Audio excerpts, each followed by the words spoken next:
All night. Yeah, it's 8 o'clock now. Good morning, everyone. Good morning. Welcome to the Board of Commissioners meeting this morning. My voice is a little bit hoarse this morning, but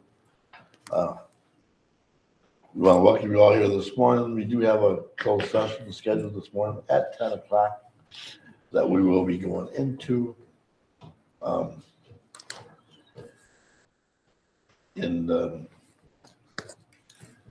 With that, we'll get started with this meeting.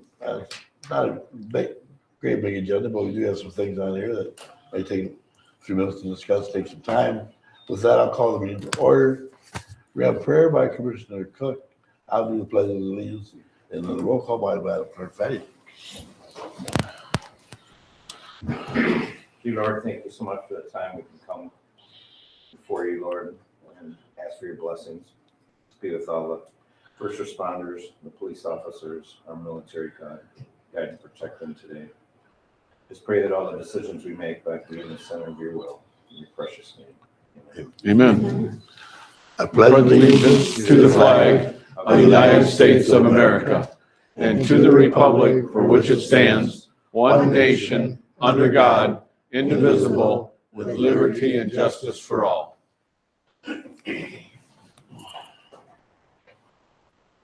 Roll call, please, Madam Clerk. Thank you. Good morning, Commissioners. Good Morning. Commissioner Barrios? Here. Commissioner Bardwell? Here. Commissioner Vaughn? Here. Commissioner Lutz? Here. Commissioner Cook? Here. You have a quorum. You may proceed. Thank you for that. We'll move into the adoption of the agenda. Anybody got anything they want to add to the agenda this morning? What I would like to do this morning is Commissioner Cook has another engagement. He has to leave here at 9:30 today. So if you don't mind, I'd like to go on the old business and move the control administrator discussion from old business up to number 3 on the new business. If it's pleasure of the board. Number 3, you said, a new business? Yeah, I'd like to have a discussion when Commissioner Cook is here. I know he has to be out of here right at 9:30. Thank you for allowing Mr. Tusty to go first because I know he has commitments. Yeah, So that's why I wanted to wait till I knew, that's why I asked if he was gonna be here. Yes, so thank you very much. I appreciate that. Yeah, so I wanted to wait till we got them two taken care of, and then the other stuff we can just. Yep. We can go through. Is that pleasure of the board okay? Yeah. Other than that, that's all I have. Everybody's got anything else? Now we'll take a motion to adopt the agenda. Mr. Chair, I make a motion to adopt the agenda with the one change under Support. new business. I'll support that. Well, moved by Commissioner Cook, supported by Commissioner Luce, to move to adopt the agenda with one change as presented. Is there any more discussion? Hearing none, all in favor say aye. Aye. It's been moved. Action on previous amendments. Mr. Chair, I move to adopt the meeting minutes from the January 29th, 2026 regular meeting. I'll support that. It's been moved and approved to adopt of the move by Commissioner Luce, supported by Commissioner Cook, to move to adopt the meeting minutes from January 29th, 2026 regular meeting.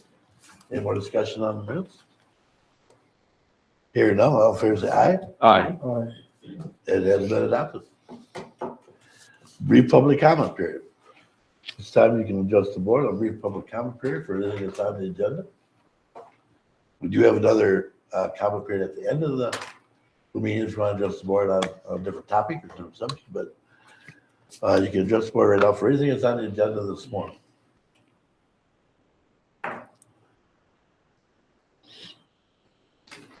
Anybody want to adjust the board this morning?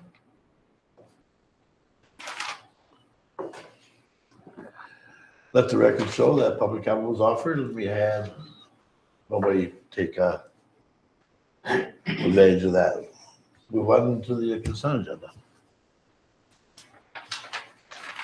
Mr. Chair, I move to the consent agenda minutes and consent agenda items for February 9th, 2026 Committee of the Whole meeting be adopted. Support. Do you want to Oh, make any changes to number 1? yeah, including the names on the Tuscola County mosquito abatement. All the names there, Thank Is you. in your very last page of the. very last page. There's 21 of them.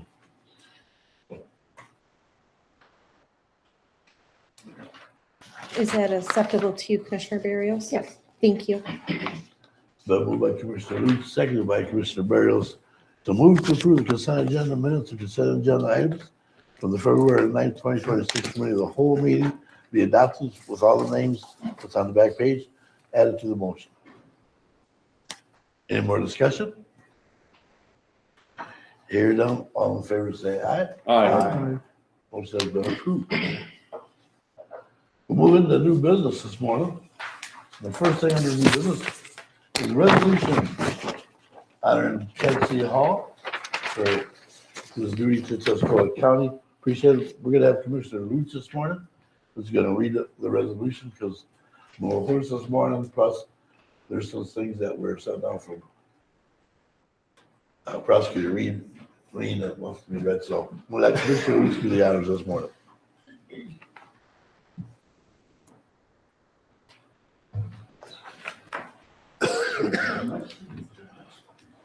As of the Tuscola County Board of Commissioners, 2026-01. Resolution honoring Ted C. Hall. My honor. There's Lieutenant C. Hall at the Tuscola County Sheriff's Office is retiring on February 13th, 2026, after 33 years of dedicated service to the citizens of Tuscola County.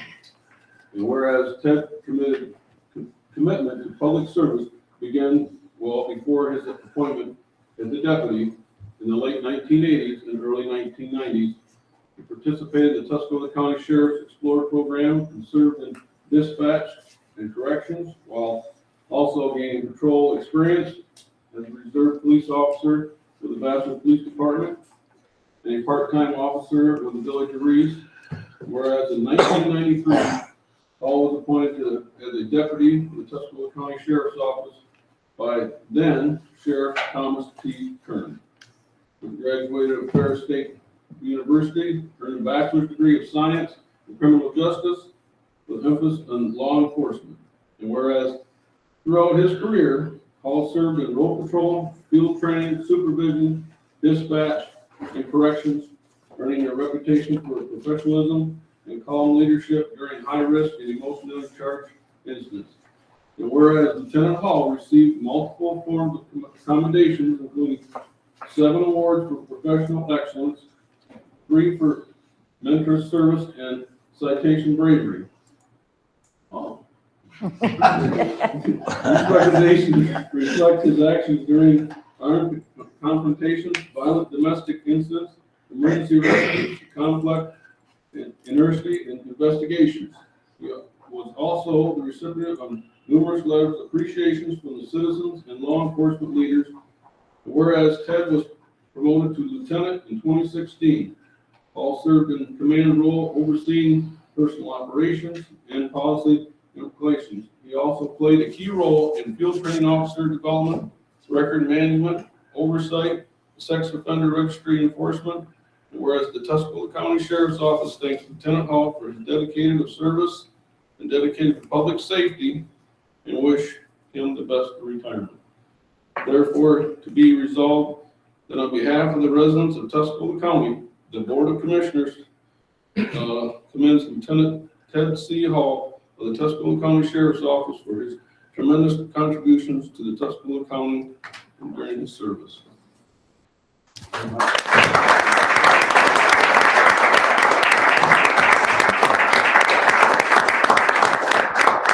Now I do have something from Prosecutor Reed. Oh, here we go. Here we go. And you know how he is, it's pretty long, so. He says, please apologize for me as I wanted to attend. On behalf of the prosecutor, Wally and I would like to extend our most sincere appreciation and gratitude for the dedicated public service. The impact you have made in our communities and our county is immeasurable. Your work on recent baby homicide case helped provide justice for one of our most innocent victims. Rest assured, through your dedicated efforts, you have made the world a far better place. Thank you, my friend. Appreciations. That was from Prosecutor Reed. Thank you, Ted. Thank you very much. So, thank you to the board for your support. obviously over all the years. But a big thank you to my wife and family who endured a lot of sacrifice over my career. Missed a lot of ball games, missed a lot of, other events because of the job, but they understood the job. But the reality is I couldn't have done the job without them. It's the people that matter, the people that make this sheriff's office. It's the people that really make you want to come to work and do the best we can do every day. So without them, none of this would be possible. So thank you. And Ted, this also from the state of Michigan, special tribute. And see where Matthew Beerline, Phil Green, Gregory, Alexander, and Kevin Daly signed that. All right, awesome. Thank you very much. All right, thank you very much. Can you get the picture?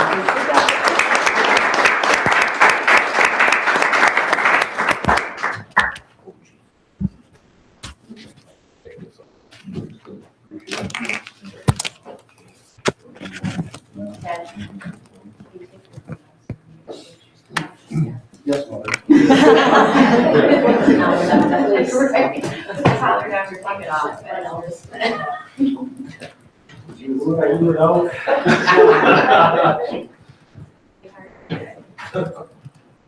Ted still.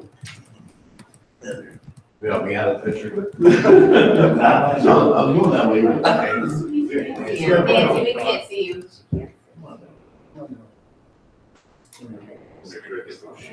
That's what I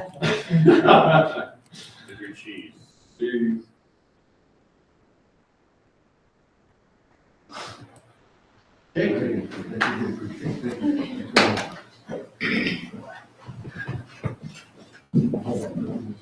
Okay. Get it back.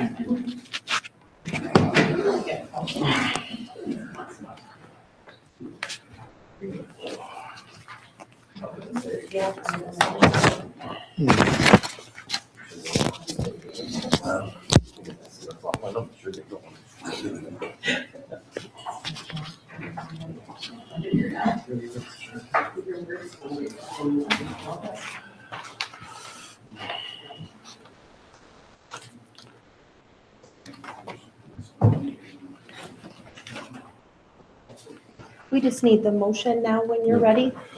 I'll make a motion to approve and place on file Resolution 2026-01 honoring Ted C. Hall with a roll call vote.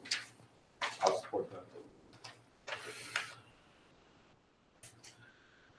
It's been moved by Commissioner Lutz, supported by Commissioner Cook, to move to approve and place on file the Resolution 2026-01 honoring Ted C. Hall as a roll call vote. Thank you. Commissioner Barrios? Yes. Commissioner Bardwell? Yes. Commissioner Lutz? Yes. Commissioner Cook? Yes. Commissioner Vaughn? Yes, Motion carries. Thank you. thank you. I'm glad you brought that up, and I probably would have skipped that. No worries. All right, move on to number 2 on the new business, Brownfield Redevelopment Authority review, Jim Tussey, EDC Chair. Good morning, Commissioners. Good morning. I think this will be a short time, we have a busy agenda. I think it's two-part. I think one is the resolution to confirm the members of the Tuscola County Brownfield Redevelopment Authority, and also just to give a brief overview. Jody, did you want me to do a brief overview first? then? Yeah, we can if you want to. Sure. Yep. We've had to educate ourselves. I'm here with Jim McCloskey and the director, Alicia Proctor, here to my right. We've had to kind of re-educate ourselves on what the Tuscola County TBRA, Brownfield Redevelopment Authority is. It was put in place in 1996, and it's a lot like the land bank, where it is a particular recipient for certain grants. And so it's Michigan State Public Act. And what it basically says is that communities may and should establish brownfield redevelopment authorities to be recipient of brownfield grants. And it's a lot of these organizations are commingled. And this one in particularly is commingled with the EDC. The EDC is also a particular recipient of grants besides other functions that the state authorized. And so is the land bank, for which Ashley Bennett and other members like the EDC are a part of.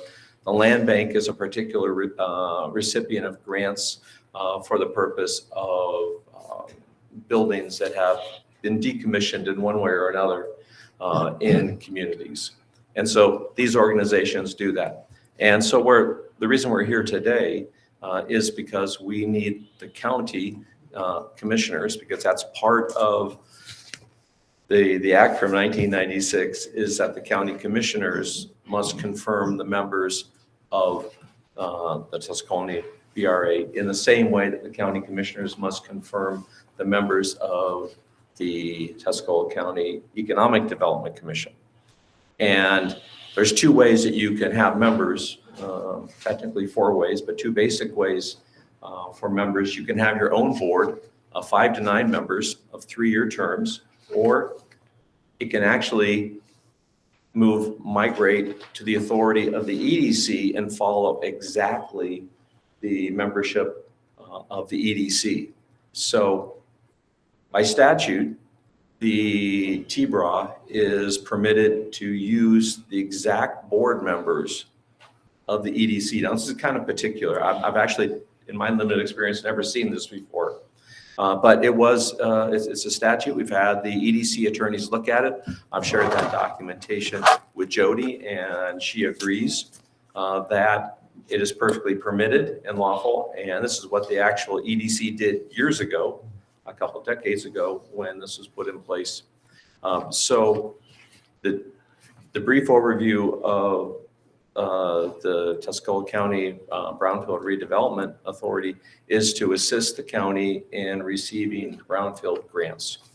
And the way it's going to function is that before every regularly scheduled EDC meeting, we will have a brownfield development meeting. And fundamentally, there won't be much to do except to open the meeting up and close it, except for when a grant comes in play. And when a grant comes in play, the authority will vote on whether to process that, permit it or not. And then the other part that's interesting, it then authorizes the EDC to manage all the grant specifics. So the Brownfield Redevelopment Authority has no bank account. It has an EIN. It is a not-for-profit corporation, but it has no bank account. It has a board of directors, which is what the state requires to be lawful. And it is comprised of exactly the same members as the EDC board and the exact same terms.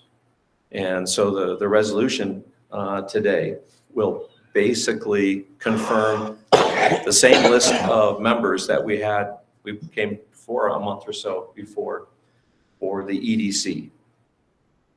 Is that about? Yep. And we are mirroring the terms. So if there is any change in a member of the EDC, we will be able to accept their resignation from both boards and appoint to both boards. And then those terms will coincide so that we're not trying to keep track of differing terms and such as that. So. And this is the motion that I handed out separately because Jim and I were still kind of working out some of those logistic details yesterday, so. Any questions for Mr. Tussey on this? No questions. Mr. Chair, if it pleases the board, move to appoint members to the Brownfield Redevelopment Authority Board as follows: Jim Tussey, Joe Green, Debbie Powell, and Mike Patello to a 5-year term expiring December 31st, 2030. Thomas Bardwell, Kim Vaughn, Jenna Tito, and Damian Wasik to a 6-year term expiring December 31st, 2031. Brian Newell, Corey Guza, and Brendan Lee to a 1-year term expiring December 31st, 2026. This will establish staggered terms in order to reestablish the Brownfield Redevelopment Authority Board and to align the term expiration dates to the board member's term on the Economic Development EDC Board. Future appointments will be to a full term of 6 years. That is the motion set forth. Support.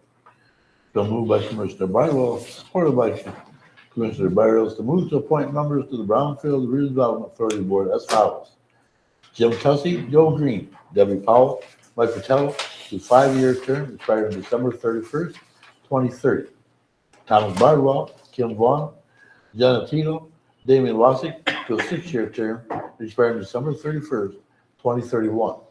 Brian Newell, Corey Guza, and Brandon Lee to a 1-year term expiring December 31st, 2026.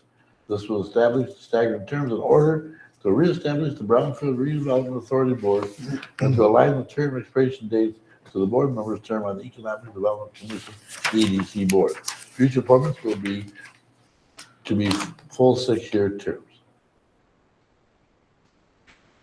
A full term of 6 years. There's a motion, any more discussion? Hearing none, all in favor say aye. Aye. Thank you much. Thank you very much. Thank you.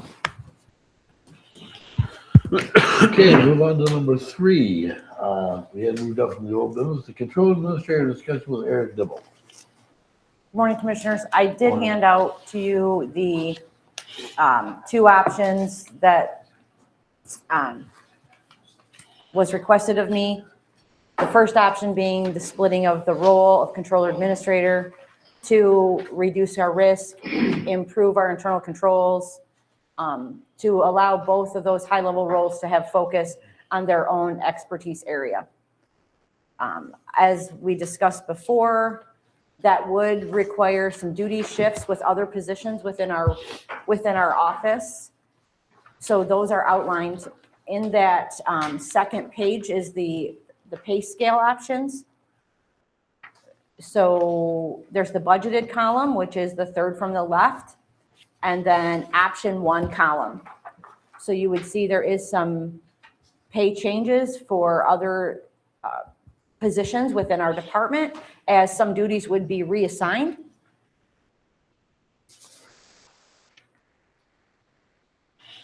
And then the last page of the option 1 is a very light level key duties for each of those roles. In the packet was the full draft job descriptions.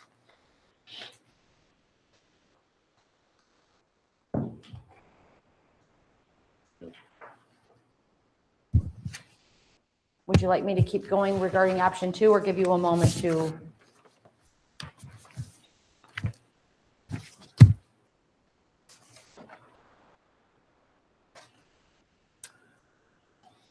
So option 2 is not splitting the controller administrator, but because of that, the controller administrator, although technically should be 50-50, it really isn't. Primarily, I am the administrator. So I would advise adding another person into the finance to help us maintain and improve our efficiencies. So option 2 is leaving my role as is, but adding an accountant, not a chief accountant. We have one of those, an accountant. So that pay would be less than the chief accountant.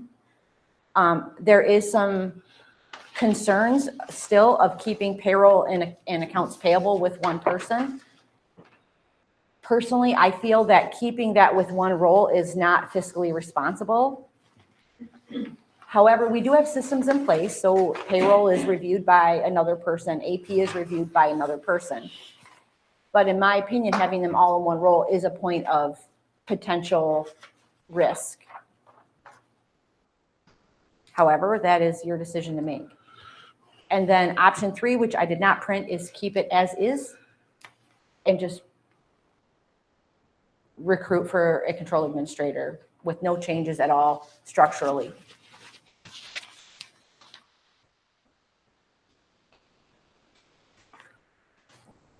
Open up to the board.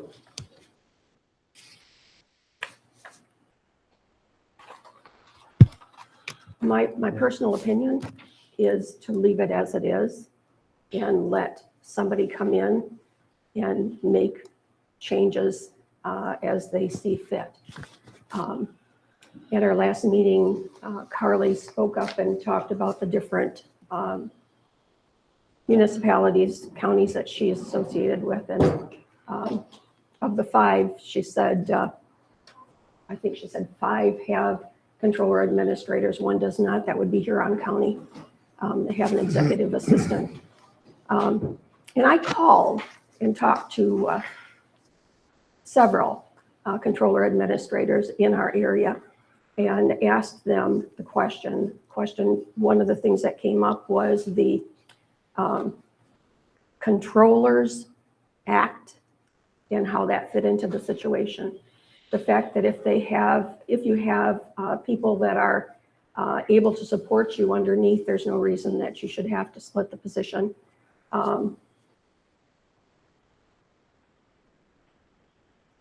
And there are some, I'm going to use this example. It would be like me coming in and buying a wedding dress that fit me for Jody. And Jody's getting married, and here I am giving her the wedding dress. Let somebody else shake out what they feel works and what doesn't work, because I think there's some things that need to be ironed out,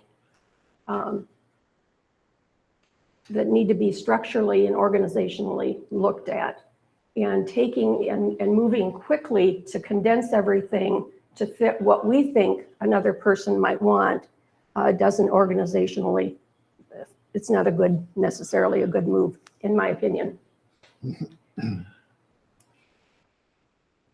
There's, and I don't know, maybe this isn't the time to say it, so I'm sure Chairman, correct me if I'm wrong, but there are some things that, there are some things on the, I don't know if anybody else took any time to look at our website, but I went through the website, and when you pull up the controller's office, there are a bunch of little tabs that are on there. So I'm clicking these links and I'm looking at different things. And we've got stuff posted on there from 2012 and 2017. There's nothing current. No, I can't say nothing current. All the contracts are on there. But there's a benefit and pension plan for employees hired before 2015. The financial plan, you go through and check some of those things out. And I didn't screenshot all of them, but if you look on if you click on something and go to it, there's things from Mike Hoagland in 2012 and 2013. Why, we've got some organizational things that need to be done and looked at. And I just think let somebody come in and let somebody scrub and organize themselves. I know I've heard how busy everybody is and how many hours everybody is working and so much overtime.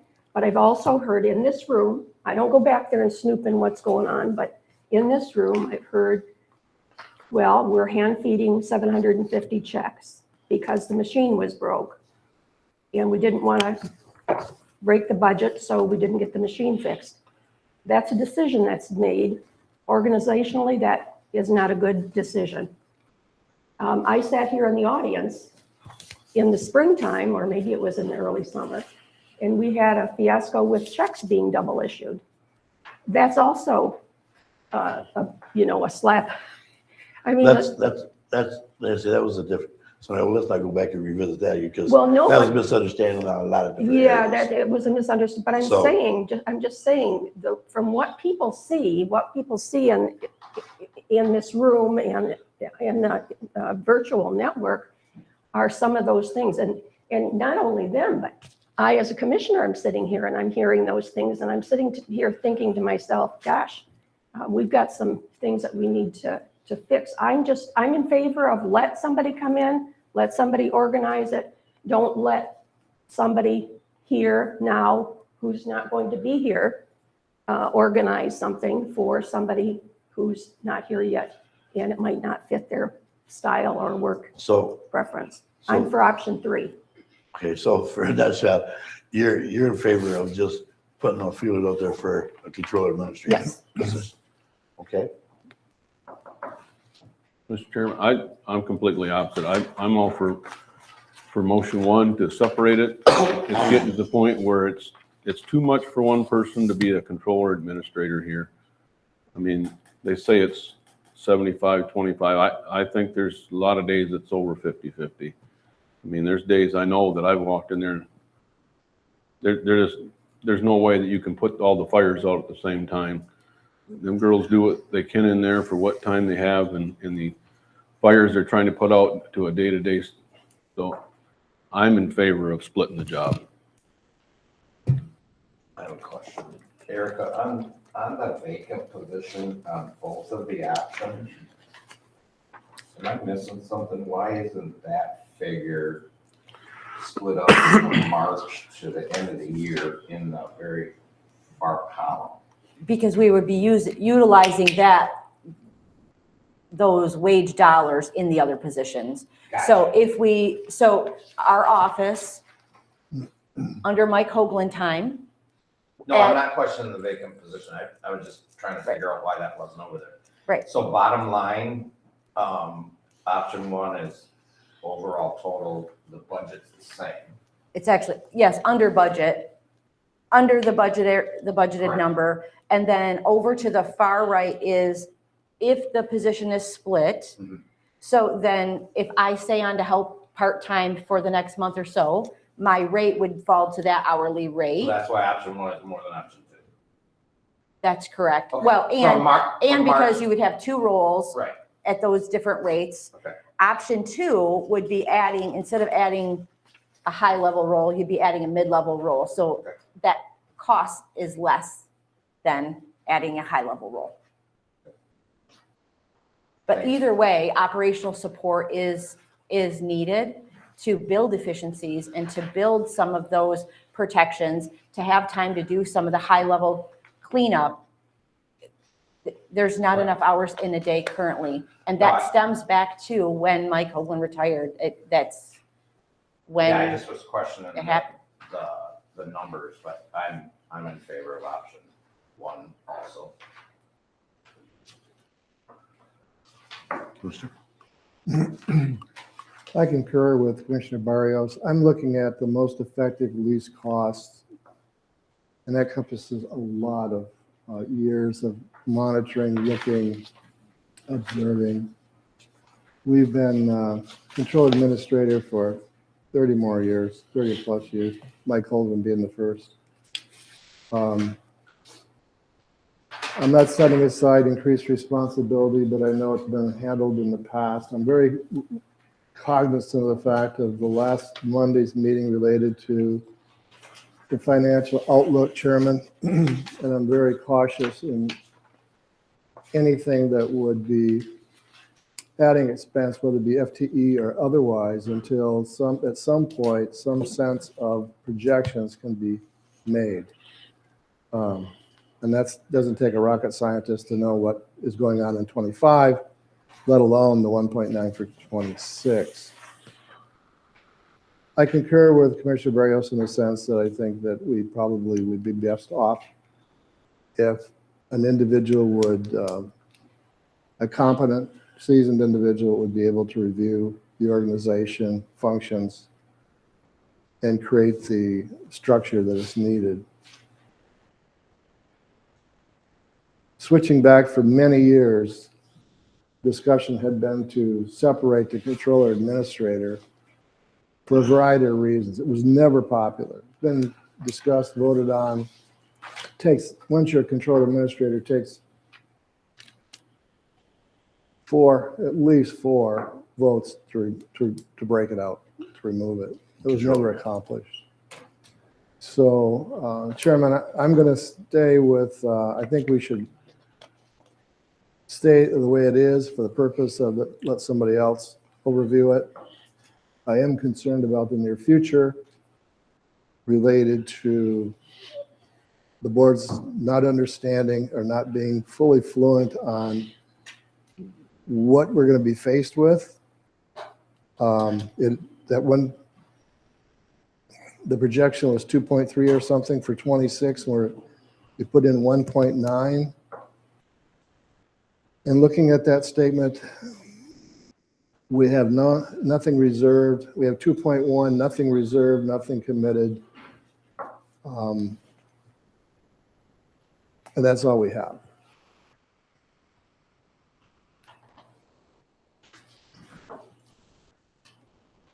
Chairman? Thank you for that. I appreciate everybody's insight, and it is tough decision. You know, and as I said here, and even like last Monday's meeting, you have electeds come in, you know, they have people retire and they fill vacancies, whatever. Nobody seems to have any issue with any electeds, and he probably has, if they need to fill a position, this position's known for a long time. But every time that office over there needs to fill something, people's hair goes on fire. It's like, you know, and I look at that, and that's not necessarily the case. Now, do they need help? We got option one, option two. I think both options would work.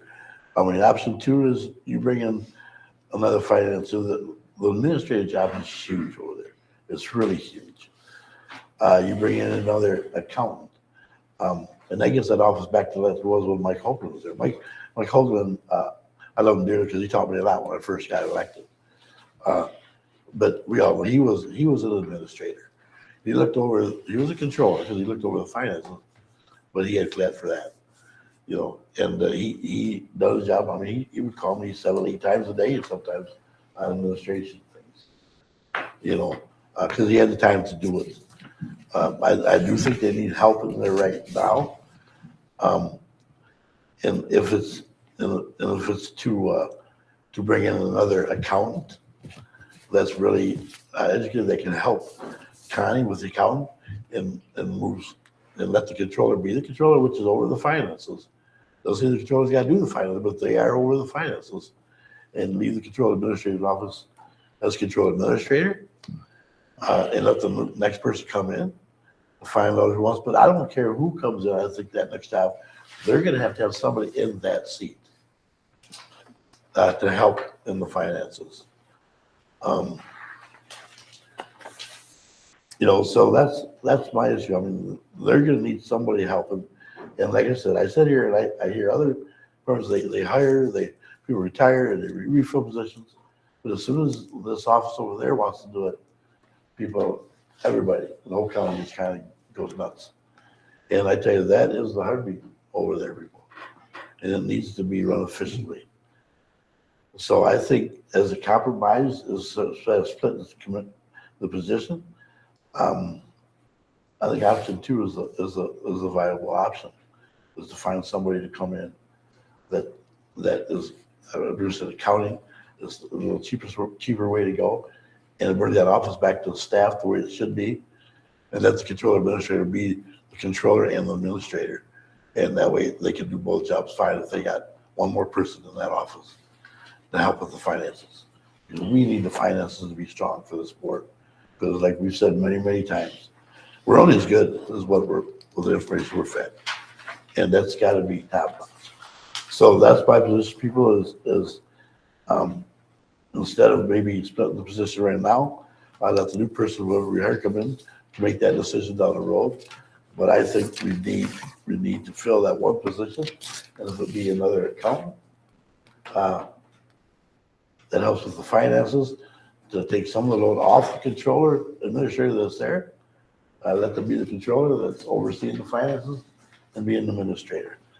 That's my position, and we can open up to the board for more discussion. Or Chairman, I just have a question or statement, and I get Commissioner Barnwell. With option two, which is just the comptroller administrator, the number that we were using in this budget, I feel you're not going to get somebody to fill that position for $110,000. So I don't know how much money we're going to save if we have to spend more than that to get somebody. That's my concern with option two. And I might be wrong, and if I am, I'll be the first one to say it. But I don't think 110,000 is, We've been down this road with that. yeah. well, if somebody you said it- split the job, and you got one saying the controller is at what, 80,000? No, That's what How you gonna find that's that? my point. How you gonna find that wage? That's. Commissioner, if you look above where it says PT controller rate, so the far right column that says PT controller rate, the 71,000 above it is what you're under budget. So you would have so depending on when this person takes the position, you would have $70,000, let's say, wiggle room in your budget. If you found a great candidate that they wanted 120, you would be able to make that offer and still be within your budget. Under option 2. Under option 2. That gives you more wiggle room. And my personal feeling, if you don't get that office with another accountant, somebody in the arena, to bring somebody in, to put them in that role, to do, they're gonna look at you and say, you're out of your mind. I'm not gonna do all that. You know, it costs you can afford paying all that. Well, But and if you now, got somebody in there that's working side by side with county over there, as our finance now, somebody's gonna come in, the job's gonna be more appealing, because that part of it is really gonna be taken care of. And then we move on. And so that's, again, So Chairman, if I may, what I think you said is that you're not opposed to a controller administrator, but you were advocating the addition of the accountant, which has been vacant since Clayette moved up to a controller administrator. Is that what you're saying? yes. under Mike Hoagland, there was a sixth person added before Yes. he fell ill. The sixth person was added, Mike fell ill and then retired.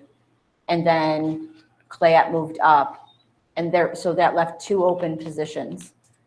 We have, over time filled 1, and then there's still that open vacancy.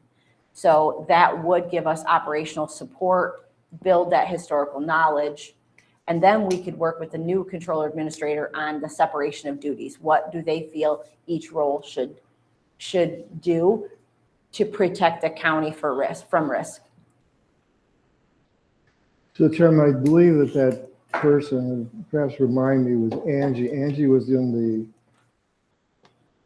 deeds office, perhaps, and that was a shared position for a long time. Is that the person we're talking about that was added? No. What are we talking about? There was at one point a chief accountant and a fiscal analyst, and Angie. There were 6 people: controller administrator, chief accountant, HR, fiscal analyst, chief accountant, and the assistant. And then when Renee retired, we didn't fill that position. Well, we moved, it just was moved lateral. people around. but Yes, Didn't hire another body or nothing. correct. So Chairman, could you put names to the fiscal analyst? That was Debbie. That's when Mike brought Debbie in. And then when Renee retired, we moved Debbie to finance coordinator and never filled the fiscal analyst role. So, however, fiscal analyst, I believe we really just need an accountant. I don't think we need a fiscal analyst. We have a great chief accountant. So a lesser paid role of just an accountant, like an entry level accounting role, that person could become a feeder to chief accountant as, they learn. If Connie were to be promoted in the future, then that person would have the ability to promote to chief accountant. So you like to fill entry level roles that become the next leadership as in a succession plan. That would be the ultimate goal, just like at the sheriff's office, right? Somebody comes in, they start out as one position, they move up through the ranks. Chairman, setting that aside, this position has been open for quite a long period of time. What other positions across the departments are in the same situation that have been unfilled but yet remain budgeted? Any sense of that? Well, of course, you have a 911, but they're unfilled because they can't get people to apply for the job. There's other businesses out there that just have a hard time, getting people to apply. So they had extra people, like they got 7 people out there and they're budgeted for 9 or whatever, but it's just because of people not applying, There are And I other, think if we move that route, Commissioner, get that set up, whoever we bring in next to fill that role, we're bringing them in to be successful. we're not bringing them in to be under the gun with the finances. That will be stable in that office. We're bringing them in to be successful in the control administrator role.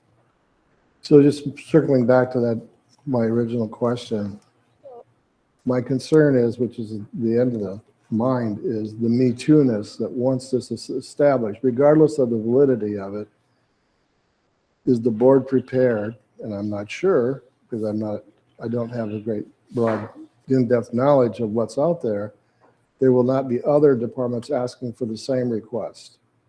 It's time to fill this position, and how will we handle it? I don't know if there's I'm concerned other with that. I don't departments know. I mean, I just hear a couple weeks ago with the registered deeds, was there a Me Too movement? Why would the Me Too movement be just with that office over there? Whatever that office gets, there's a Me Too movement. You know what I'm saying? That office is the stuff, and what people don't understand and realize is every time things change, like it puts more work on the office, like when our insurance changes. When all these changes are being done, the state, the Fed, it puts more work on, you gotta do everything differently, you've gotta put things in the computer, it just adds more work to that office over there, when they're doing it. I'm just trying to get that office where financially they're set, that we know numbers are accurate. And whoever we bring in there to take the position from Erica, we're setting them up for success. And if the Me Too comes in, and you have to look at every office individually. I mean, we do that. I mean, very seldom do we have everybody come to us and we turn them down, you know, especially if they make a strong case about why it's important, you know. But I don't think just because we do something for the controller administrative office that it should be a Me Too movement through the county. It's not with any other department. If another department comes to us and they have somebody, we don't hear nothing from nobody else. All right, I'll set that aside. The other question would be, out of the accountant and controller administrator, which is the more important in your eye to achieve that success that you're speaking of? What is more important? To achieve the financial success you're speaking of, which is more important? We gotta have another accountant in that office. You know, to take some load off the control administrator, because the administrator is a big important job too, and they need somebody to run that part of the office too. So reversing or just circling around, these are just questions that I'm thinking of as I'm hearing them. If the administrator has such a dynamic role that it has to be expanded beyond whatever percent you want to put on it, how could that not be as important if it was separated? When you said the accountant's the most important, my Well, it first is. thought was the control administrator would be the most important. Is that not what you're thinking as well? Well, if it is separated, then the controller goes back and she's part of the accounting program of the firm. And not that if you hired another accountant, not that she wouldn't do it, because again, the controller oversees finances. But if you split the jobs, then instead of hiring another accountant, the controller that's an active controller is part of that equation. They're back accountant. So you're taking care of two birds with one stone. But either way, we got to have, you understand what I'm saying there, Commissioner? Well, I'm getting there. I'm trying to get there because I'm looking at option 2, and I know earlier we established that you're really not, you're advocating for maintaining the controller administrator. We have a chief accountant, and we're looking for an accountant. And I'm thinking that if the controller, obviously you have to go through a search for a controller administrator, but that's apparently a full-time job now. So the only change on the organization you're looking for, advocating, or proposing is an accountant, which is an entry-level accountant, which sort of surprised me, but whatever that entry-level accountant means, usually it's a BA, BS. as being the immediate fix, to us determining our financial stability for the future. I'm just sorting that out, Sharon. I don't see how that would be as important as the experienced controller, administrator, someone with a financial background, proven record, nonprofit, whatever could be, may be, or may not be. But just because we've done this once before, Commissioner Lutz, or I've seen this done many times before, it seems like, doesn't mean it's not pertinent to continue. So I'm just trying to find the effectivity of the organizational chart and how what's the most effective, least cost alternative, because once it's done, there needs to be expectations, just as Commissioner Cook had mentioned that after February 28th, we should have a finance meeting to answer some of the questions that we have unanswered, but yet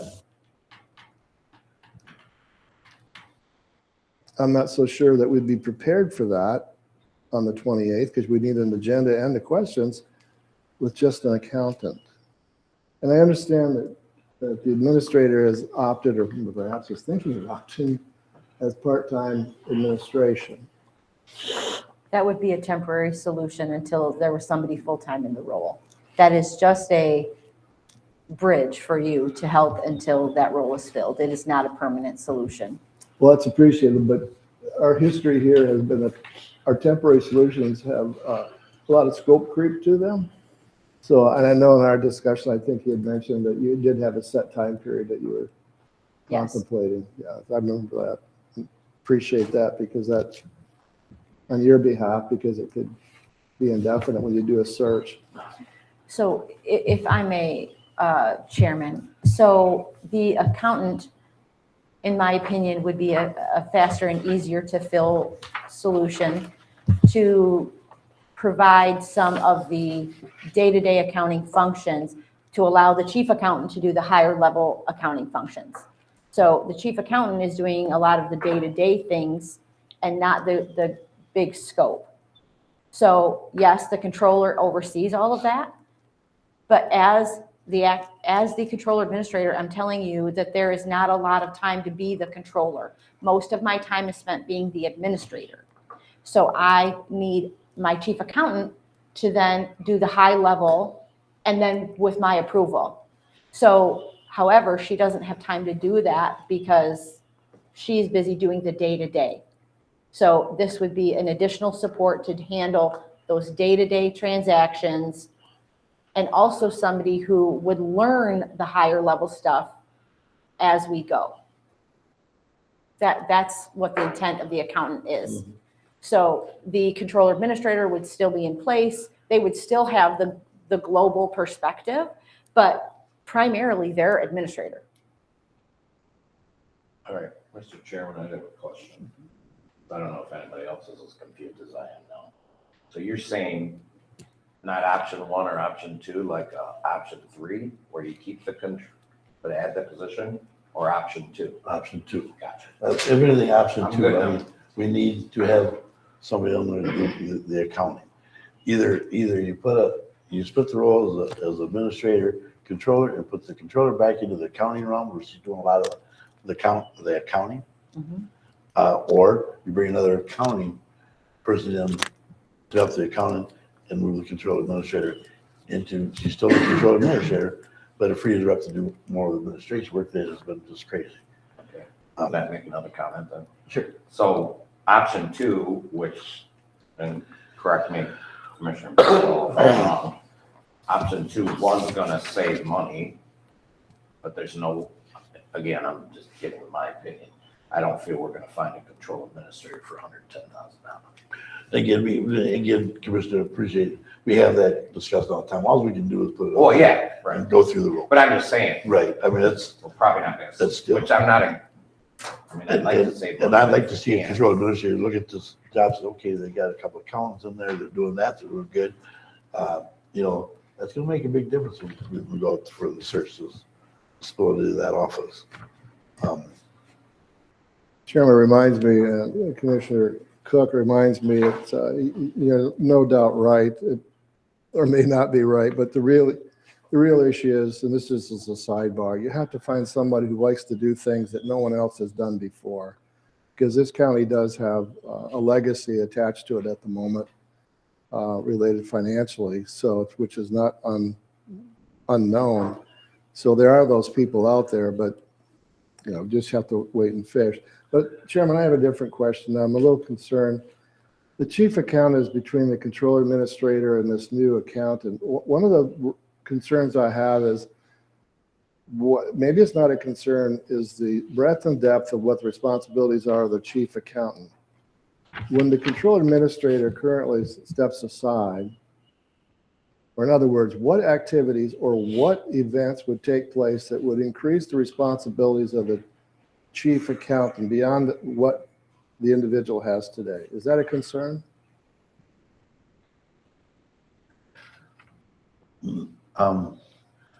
No, I don't believe so. Again, I'm trying to, because we're putting her in a position to do what she's going to be doing at that point anyway, I think. So I don't think there will be any added things to her plate when that happens. Especially if you have an accountant that's doing most of the day-to-day operations, she's overseeing that and doing the bigger stuff. The reason I ask that, because the administrator has indicated that the administration is taking over time, which doesn't have time to do the financial controller. So something's got to give once that position's open. And it travels downhill. So my concern is to the bearability of the change, especially related to someone who's, the accountant in blue there that is a junior accountant or, out of school with a few years. And that will be pointing up because they know nothing and it's going to take a transition. And again, too, with all due respect, when you're looking, you may find somebody that comes in that's really valuable. I mean, that was just True. right out there that it could be an Yes. entry level accountant, but you may have somebody apply for the job and say, hey, that's exactly what we need for this other position. So that could change as far as their abilities when you're looking for the job. I mean, like with Connie, we knew Connie with her experience that she could do it, and it takes a while to do it the way we need it done in Tuscola County, but and that could be the same there. When you put that out there, you can find somebody else to come in that has got more of a background than what you're looking for that would fit the role perfectly. All right, so Chairman, circling back, what you're suggesting for the board to consider is to seek a controller administrator and an accountant. At this time, I'm asking the board to consider allowing them to look for an accountant. Okay, then when that position is filled, then we need to look for a controller administrator. Why wouldn't you do it Well, simultaneously? and you could, Commissioner, and I'm not against doing it simultaneously. But I think once you got that other position filled and you got it kind of stabilized, then you bring in a controller administrator who's applying for the job, they see the structure that you have in place. And I think it would go well with that. And I think it would go well with what, as far as wages, what you have to pay, because you've got this really covered. So it's all negotiating part of what's going on in that office. That's why I think it would be nice to get this one in place, or as soon as we know this one's coming in place, they'll put your feelers out for the control administrator. But have you considered the short timeline that the control administrator is looking at related to her departure, relation to the time it takes to recruit? Yes, and well, yeah, of course, we all do that because we know how long that takes. It could take forever, but that's why we're moving this. So that's why we need to make a decision which way we're going to go, because the time is of the essence. So let me give you this scenario. Using your thought there, if you seek an accountant first and fill it, and the controller administrator timeline ceases related to the option of spending time here, who's going to do the administrator controller? Well, I think we're getting ahead of ourselves a little bit. I understand what you're saying. If worst came to worst, say you hired another accountant. If worst came to worst, I mean, it came time for Eric to say, okay, hey, I gotta go now. We're in the middle of June or whatever it is. Okay, we at least know right there, our finances are taken care of, which is very important to this county. We at least know at that point, okay, she's gotta go. Our finances are being taken care of. We're still getting what we need from the finances. Okay, we got a lap of administration, and we've had that lapse before, you know. Then we have to deal with that at that time. But at least we know if we don't fill that position, this part of our job is take care of, which to us is the number one part of the job. We have to have that part of the job secured for us to make our decisions. Administrative, we can work with that in different ways, but at least we'll know that our accounting and the information that is given to us is accurate.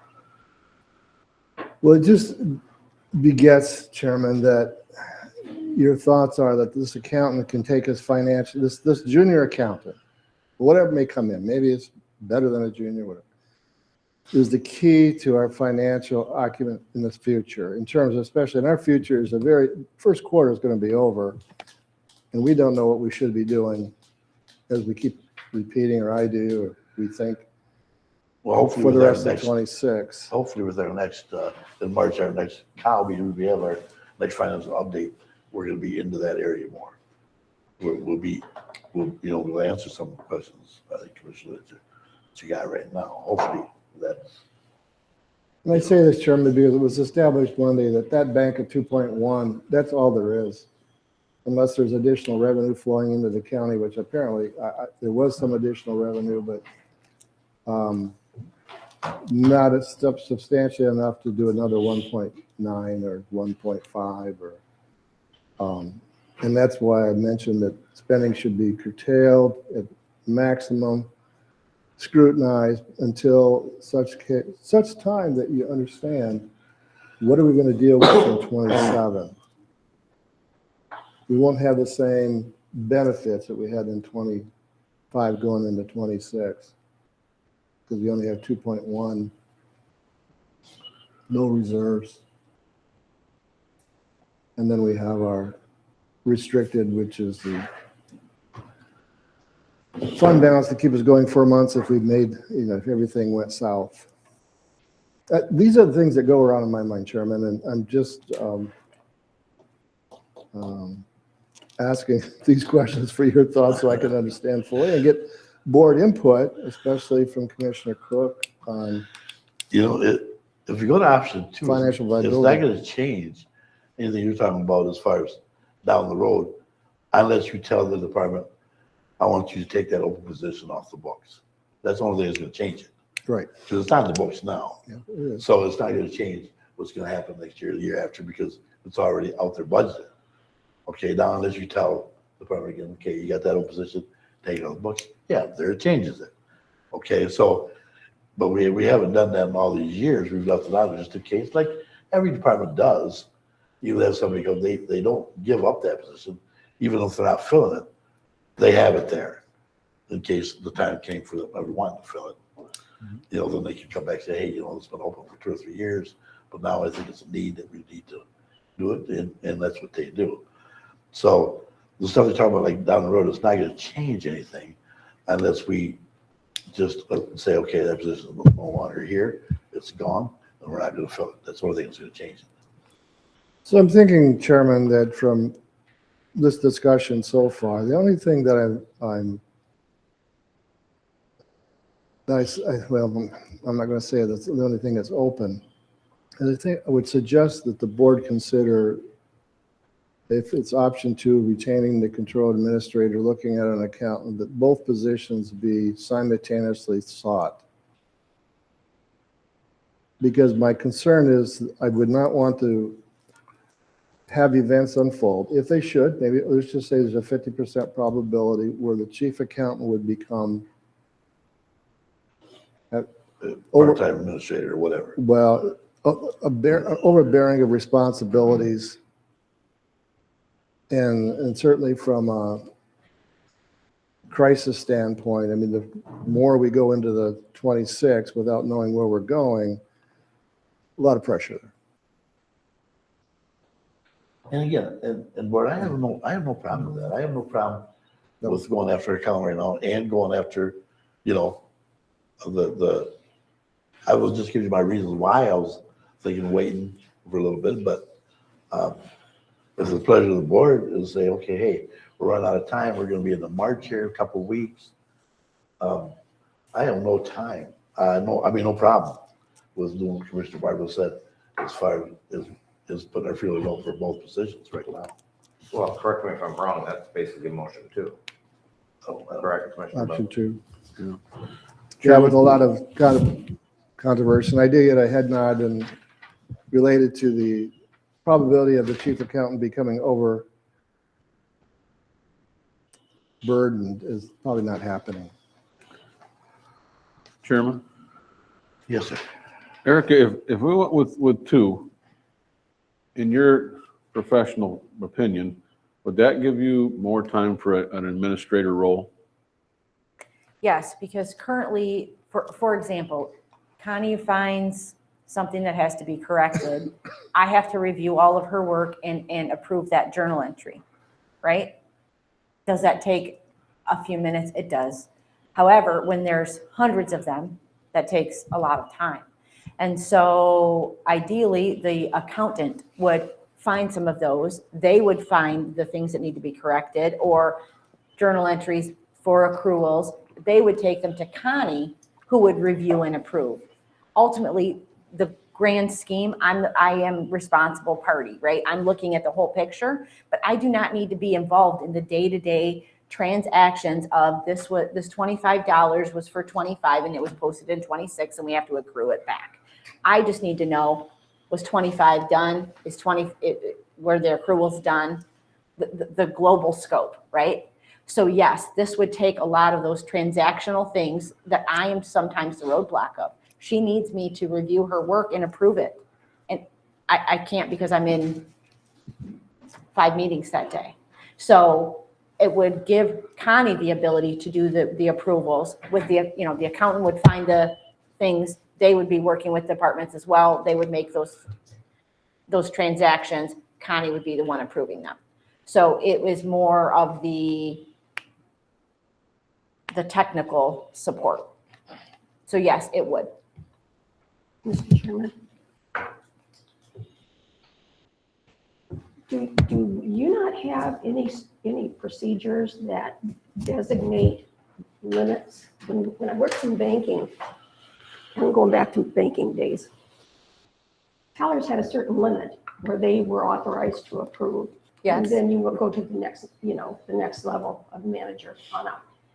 Does everything have to go through the controller administrator? Does Connie have authority? We have Up to checks a certain and balances. Every transaction has to have a second set of eyes. Every transaction. So that second set of eyes has to be you? Yes. If There- it's $500, Who $500. Who else is there? There's I'm asking, that's what I'm I saying. don't know, I'm just trying to get a better There's no handle on other what's going on. person to do that. So yes, they all have to come through me. Is that a mandated accounting? It is. From the auditors? It is not mandated, it is not law, however, it is best practice for the segregation of duties and a fraud risk. So we also do have, again, we have our policy. So if it's above policy, Connie, we would have to bring it to the board. For example, if the sheriff requests a budget amendment and it's over $5,000, neither Connie nor I can do that without board action. But once we get said board action, Connie would prepare it, I would review it, make sure that the board action as it was written is being followed. And then I would approve that transaction. So again. Chair, I'm going to suggest something that's been suggested in the past based on the fact that we're unclear of our future. I'm a strategist. I'll just leave it at that. If what's been projected in the future even comes close to being true, this discussion may be completely moot.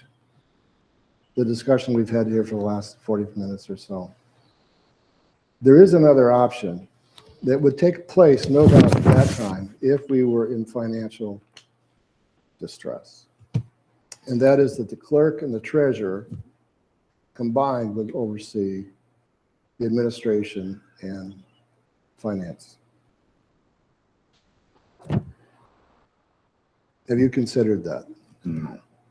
Do you realize that without knowing where we're going in 26, and especially 27, that's a unique probable risk that we may be facing? Because the first option is that it would be less costly than recruiting.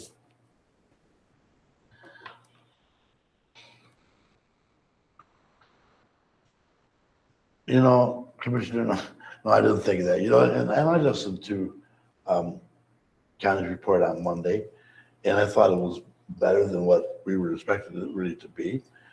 I noticed that it was in there where, I mean, that 1.99 figure, Commissioners, was projection before all the figures were in, and Clay had all the numbers. She was through projection of what she had in front of her. But I heard that, okay, that we're going into fund balance this year of approximately $200,000. We figured we'd go into almost 500,000. So things are looking better that way. So that tells me it's almost a balanced budget this year. But it has to be balanced. That's what I'm saying, but without That's the going 1.9. without going into the fund balance. I'm saying without going to the fund balance. We've got 597 non-spendable in the general fund. We have nothing restricted. We have the assigned, which is budgeted use, and that's the assigned is what we're covering the 25 with in case of further loss, but we're coming in less than 650.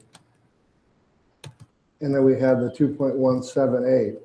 I mean, I had knowledge of this before coming in here or hearing it Monday, or just the tertiary knowledge. We had PGS funds left over, but when I looked at this and I started to question it, and we even questioned the reserves, the 2.9 that's required. This is all we have, unless someone can identify a revenue stream that has improved since 25. That's why I brought up the clerk and treasurer, because these are all options or strategy that could happen. It depends on how much risk you want to take. And right now, by the time we get to September,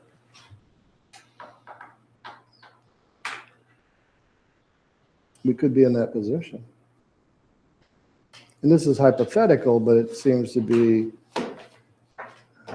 60-40, picking a 70-30 probability, 70 no, 30 yes, could be. You just don't know. So when you said that we're in good shape, I'm still wondering where that is. I didn't say it was in great Okay, shape, Commissioner. well, I just said checking. things look better than what we thought they were looking. I think checking. we're treading a little bit in the right direction.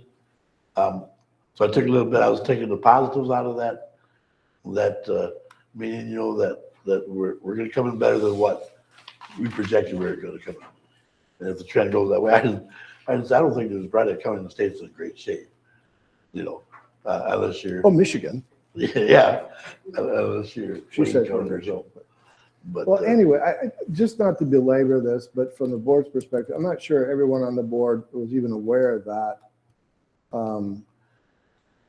But we've never been in it. We talked about it during the windmill, that pre-crisis. We talked about it a little bit because at that time, we were not in great shape either until the revenue of the windmills came in. That really was instrumental in this county. We don't have that now. So anyway, that is another option. And again, it's no pencil has not been put to paper, but it would be least costly.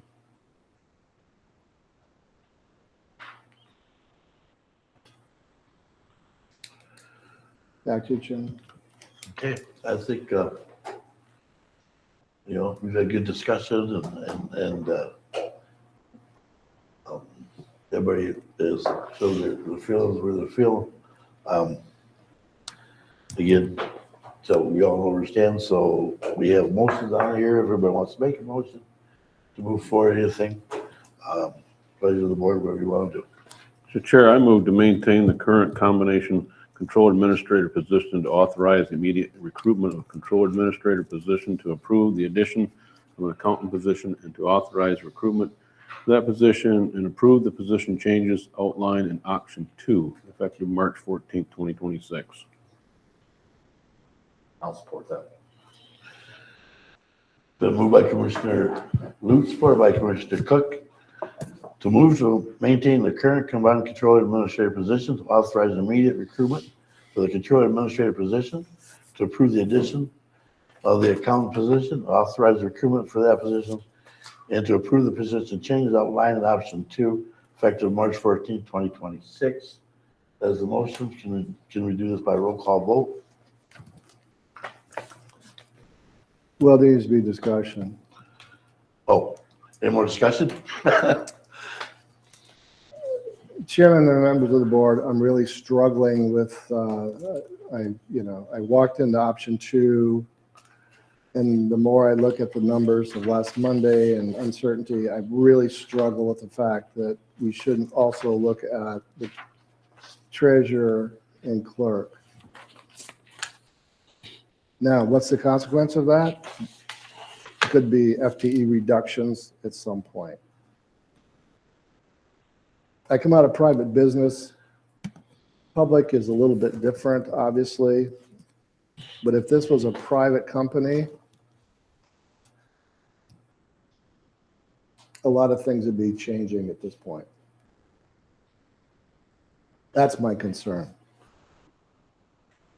You can set the wheels in motion, but you don't know, once you understand what you don't know, what you're going to do at that point. And I guess we don't know that until we're there. I just don't want to create something that's detrimental to those involved. Chairman? I'd feel much better if we had a projection before this was Chairman, discussed. may I comment at this period? Is that allowed? What? So we are asking to recruit. So if the motion passes, just because we recruit, does not mean that that position is actually filled. So I would caution against not recruiting, even if the discussion is continuing. There is a slight cost to recruitment, but it is not a great cost. So that's an option. Also, I believe Mike Hoagland did write a letter regarding the history of the Control Administrator's Office that was previously presented. So perhaps we could bring that up as well for that discussion. So I just wanted to say. Which we did here a while back too. And just because we're recruiting doesn't mean we're filling. So, thank you. Mr. Chairman, quite quick question. Sorry to go back on this, but on these options, the figures that we have, these are basic salary figures only? They don't include any benefits, or do they include benefits? This is budgeted salaries only. Salaries only. But with BSNA payroll, when you have that vacant position, which it is, it calculates out those other things. So the budget would be reflective of the 6th position. But I did not bring those all to you today.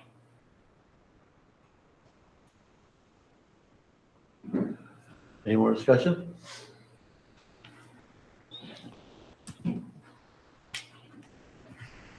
Roll call vote, please. Madam Clerk.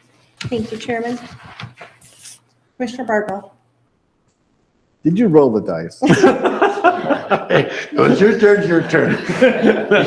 I want to review I that. knew. That's why I looked at you. Based on my concern, I'm going to say no at this point. Commissioner Lutz. Yes. Commissioner Cook. Yes. Commissioner Barrios. No.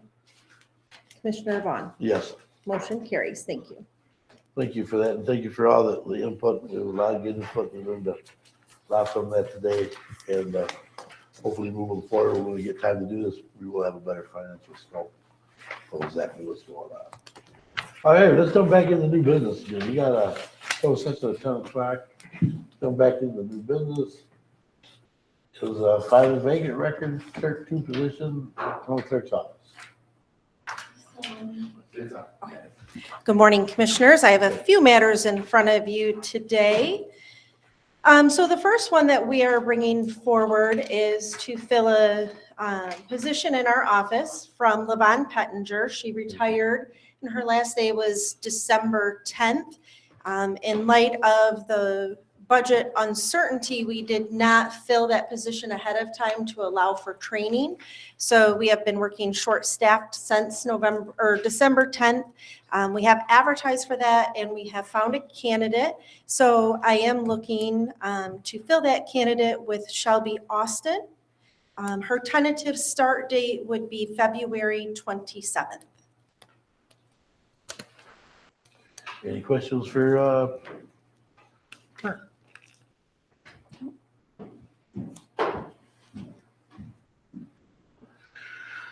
So this, yes, Chairman? Yes. this is where I'm at here. You know? So this is a replacement of an existing for retirement. Is a position that you could set aside and not fill for any period of time? Thank you very much for asking that question. I appreciate it. I am prepared to answer that as well. So I had no knowledge. Yeah, no. So with that, I'm no different than any other department. We've did less with more over the last many years, since 2008. In 2008, during all of the cuts, when the Controller Administrator's Office lost a full-time position at that point, and then the progression through that, we lost a part-time position. Appreciatively, you provided me a full-time position approximately 2 years ago because of all the changes that was set forth in Proposal 22-2, with us now offering the 9 days of early voting.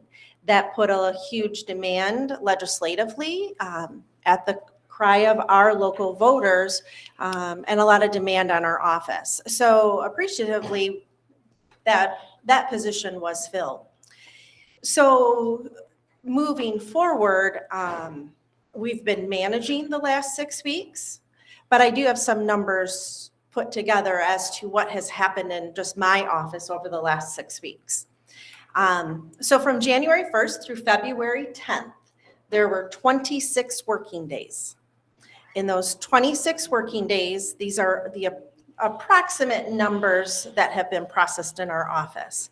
We have issued 21 marriage licenses, 52 death certificates, and that is just individual deaths. That's not how many certificates, because each person obviously gets more than one certificate. So that's just the number of deaths. 155 concealed pistol licenses, that is new and renewal applications. We have administered 5 recall hearings and meetings. Of those meetings, we now currently have signatures, recall signatures turned in for 3 individuals in Elmwood Township. Each of those office holders have had signatures turned in against them of about 170 per office holder. Because one of those office holders subject to recall is the clerk, it then falls on my office as the impartial neutral person to do the signature verification. So we are finishing that process up. We have some time guidelines, so we cannot issue the call to election quite yet. We're still waiting for any signature challenges by the office holder, but that is a very labor-intensive situation that we've been working through. We've attended between 300 and 400 court hearings. I quickly counted on the docket and it was at 400. I'm going to say that's probably a little overstated, because when you're on a court docket, there are some cases that are not heard because they're in front of Judge Gerhardt for a final pretrial or a plea cutoff hearing, and they may not actually go in front of the court that day. But then there are other hearings that maybe are added on, such as an arraignment that is not put into the software system to actually print. So I'm going to give you a range of 300 to 400 court hearings that we've attended in the last 26 days. Of those court hearings, we've had 2 jury trials, which take the entire day. We sit and attend all of those court hearings. And so 2 of those weeks were actually with primarily a jury trial. We have accepted 3,700 court pleadings. And again, that's an approximate number, but that's how many are coming through from the front of the court, from an in pro per, from our attorney's offices. With each of those court pleadings, we're interacting with those parties, sometimes on a very minimal basis, but sometimes on a little bit more in-depth basis where we have to interact to gain their motion fees. We have to interact to make sure that the pleadings are correct. And if it's an in pro per, we have to do a little bit more thorough of a review. We have opened 29 criminal felony cases. Those come to us, the flow of that is it originates in our prosecutor's office, begins in district court when those charges are at the felony level, that then filters through into the circuit court. We have opened 90 civil cases. We have opened 12 juvenile court cases. That's going to be our juvenile cases, our neglect abuse cases, adoptions, and name changes. So roughly 131 total cases that we have opened in 26 days. We've had 5 Board of Commissioner meetings. That falls primarily on me, but as you know, when I'm here, you're my priority. I don't get to do my other work. So, or if my staff is here, they're doing this primarily. When our work is here, we're then preparing minutes and getting things posted and such as that. So there's a lot of behind the scenes that go to just those meetings. And then in order to administer jury trials, we then have to handle our jurors. So in the last 26 days, we have mailed and summoned 350 jurors. That means that we are interacting with those residents of our county in order to get them qualified in the system, work with them if they need to have an excuse or their term transferred. And then we also make reminder phone calls prior to the jury trial. So before each of those jury trials happened, we would have made 80 to 90 reminder phone calls to those folks to make sure that we can have enough jurors, because life is busy for our residents. So as they get this summons, we don't want them to file it in their notebook and then forget to call. So we make a courtesy reminder phone call, and that benefits our courts so that we can make sure that we have enough jurors to actually conduct our trial that day. So we've called in 160 jurors, and that means that we're going to be doing a check-in with them, and we're going to be working with them in order to get them paid. This has no bearing on how many phone calls that we take from our internal and our external customers, as well as any emails, and because we still accept court filings via an email system for our family court side. So we are administering those emails throughout. We also maintain a digital file, a virtual file. So of those 3,700 pleadings, the ones that are from front of the court are imported to us virtually. So we don't have to scan those in. They come into our system electronically, but we do end up having to print them and file that in the hard court file. But all of our general civil and our criminal, all of those pleadings are filed in person, which means we have to verify the case number in the software system. We have to apply a barcode on that piece of paper. We have to scan that piece of paper in, quality control that piece of paper to make sure that there's no PII that should not be in the file that we have to redact. We have to make sure that as we scan it, no pieces of paper were missed, so that when we look at the virtual file, we have an accurate depiction of the actual paper file. And then we actually have to take that piece of paper and file it in a hard piece of paper. So those 37 pleadings, many of those are handled multiple times before they actually get to be their home. Now, Levon was our primary person that scanned 95% of all of our documents. She answered 95% of our phone calls. I attempted to get a report a couple of months ago as to how many phone calls, and I was told it's just a really big report, so it is hard to generate. So no fault to our IT department, it's just the mass is there. So when you take the person out of there that is your AKA operator, that puts a lot of burden on everybody else, so they're not able to help do those other things. So I think when you look at those numbers, it's quite staggering as to just 26 work days as to that. So we have looked at if there would be a way to attrition it. I am a product of Commissioner Kirkpatrick. I understand and respect the wars of the board from many years ago where we needed to come in here and say, we have looked at different technology, we have looked at different ways to operate. We are a customer-based driven. So we have implemented a lot of technology, and we're very appreciative to our IT department for all of that they have helped us implement. And it has streamlined a lot of our processes for some of the other offices. So for front of the court, they have been able to go to a paperless system.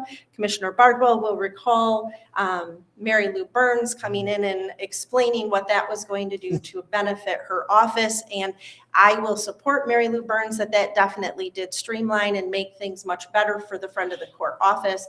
They have actually in over the years been able to reduce staffing with that implementation of that.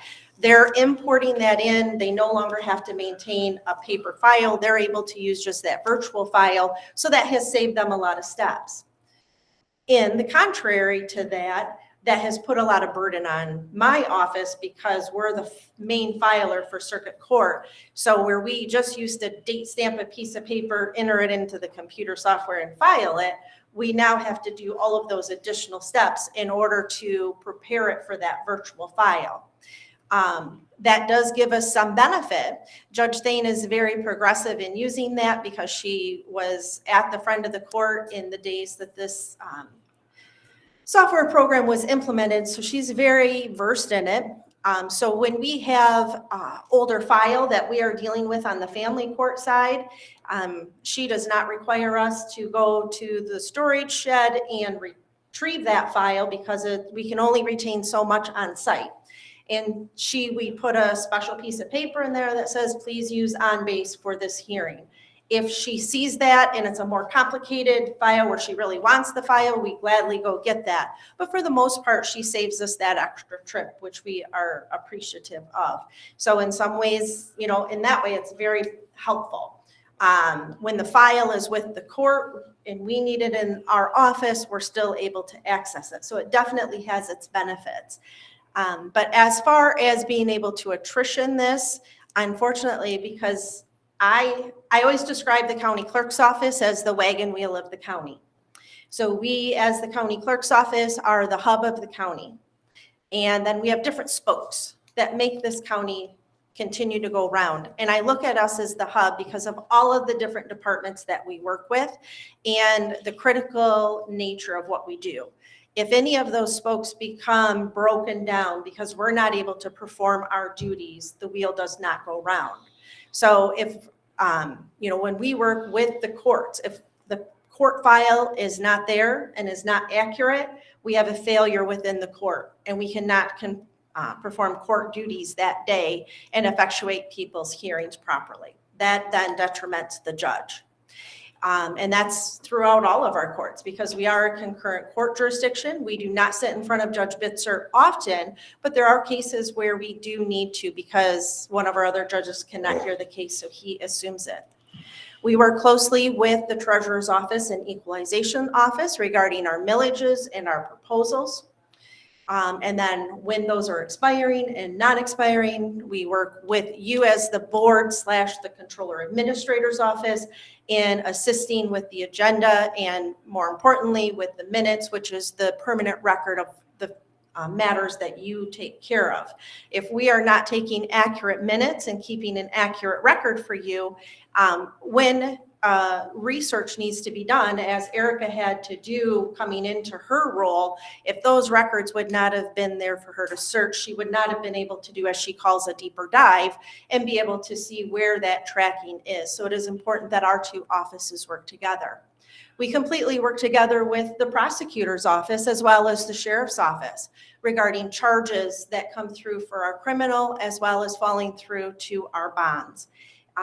If we do not have that communication and that open up, that is a detriment to both of their offices. Above and beyond, as the chief election official to the county, it is important that our elections are administered in a safe and secure manner. When you try to shortcut elections, as with any part of a detail-oriented office, when you try to shortcut that and you're not doing that attention to detail, you're going to make mistakes at that point. I personally would like to stay off the national news. So, and I think that you would personally like me to stay off the national news. So my worry is going into a 2026 election season. We are currently preparing for 3 elections. We will have a May election, which is a special election. We have 3 school districts as well as a recall election. So we will be administering jurisdictions for multiple. So even though it's a AKA smaller election, all of the duties that I have to do are still the same, whether it's A to Z. Some of those duties are going to be a little bit of a shorter time frame that we're not going to have to do quite as much for, but we still have to complete steps A to Z, and we have to do that with 0 errors. There is no room for errors in election. With the elections, we also work very closely with the Bureau of Elections and the state office, so we need to be available for them and attend the trainings that were required. We work very closely with the emergency manager department, the sheriff, the local city and village police officers, EMS, dispatch 911, in order to make sure that the security of our local polling locations is safe and secure for voters to be able to attend. We are currently, we will watch that week and make sure that we're looking at the weather. Do we have to prepare for some bad weather coming in? Do we need to do, some site preparation to prepare that site for that? We're also then training our 25 local city and township clerks regarding that security of their polling location. Deputy Anderson, Sheriff Robinson, the 911 director in the past, so whoever is in those shoes will come out to a meeting, as well as the prosecutor, I don't want to leave them out, will come out to a meeting and will talk to my local clerks about what they should be looking for. So it's a see something, say something, and I am very blessed to have them on my election team. And I don't want to leave out our IT department by any means, because without their assistance on election night, we would not be able to post election results. They work with me very closely prior to the election in order to make sure that our website and our reports are working correctly, and that when we upload those things that they are going to be accurate. This also year is our biannual year in which we have to train all of the election inspectors within the county. Because we are a small county, that duty falls on the county clerk, which is me. So that means I will be going out in the field this year, training approximately 400 people in order to be able to work our elections. And that again adheres to my requirements from the Secretary of State's office. So I think that is just a brief overview as to what we're looking at. So unfortunately, I have looked at that. I have looked at ways that we could attrition that position, and unfortunately, I don't see that without sacrificing the attention that we must require and the services that we provide to all of our internal departments as well as to our external customers. But I would be glad to expound or answer any questions further. So let me understand, I think, what I just heard. You need that position. I do need that position. I do feel that way. I'll just clarify, make sure that, I was getting the gist of that. Yeah, so. To make a long story short. Long story short, I do, but I am prepared in order to do this. Now, it will be a budget neutral ad because Levon her official last day is at the end of February. And so there will be 1 day of overlap, but Levon was at our highest step paid. Shelby would be coming in at our lowest step paid. So there would be no additional cost to the county, which is why I did delay that rather than bringing the person in end of October where we would have had to do some budget adjustments because we would have had to be paying two. So we have, in order to be as budget friendly as possible, I also respect the Me Too movement because I think that is always prevalent. I think it's always something that you need to be thinking about. Legislatively, there are things that have been placed on our office that are outside of your control, outside of my control. Again, the elections is one. Since 2018, that was our first proposal amendment that was changed. Then in 2022, the voters then spoke again and changed it again. And the third one is probably coming soon. So that puts a lot of responsibility on us just there. That does not even go to what has been put onto us through the State Court Administrative Office. With that, we can no longer have PII included in our documents, which PII is personal identifying information.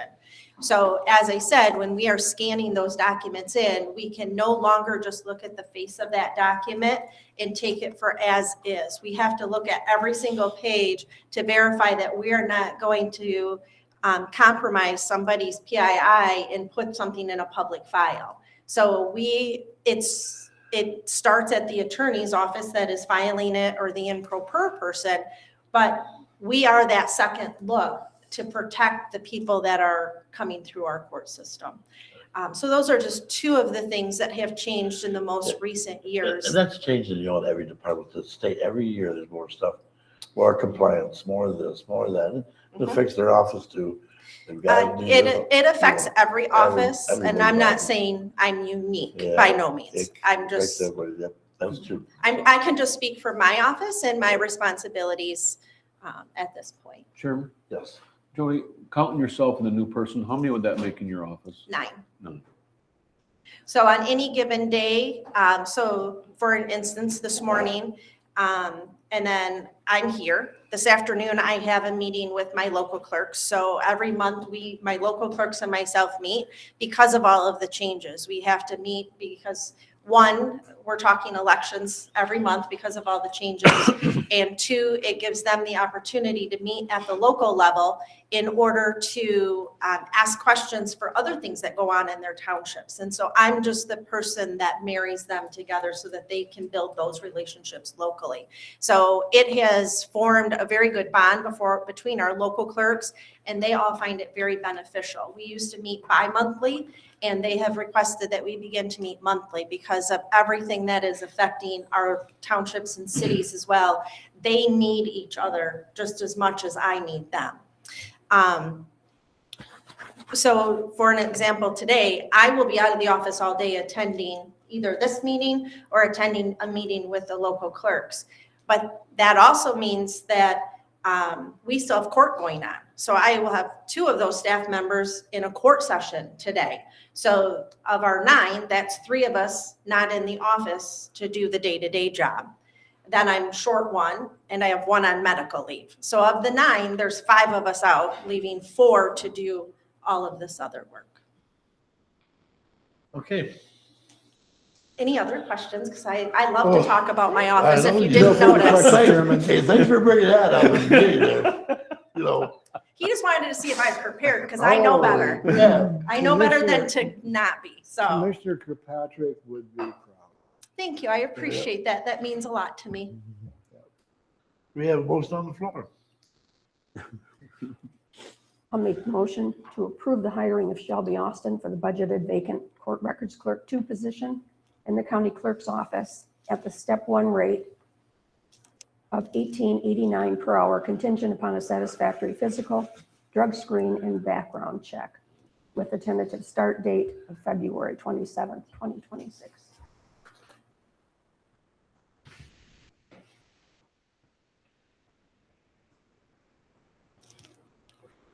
Support. I was waiting for Mr. Bardwell. Making it rough on me. Move to approve the hiring. It was moved by Commissioner Barrios, supported by Commissioner Lutz.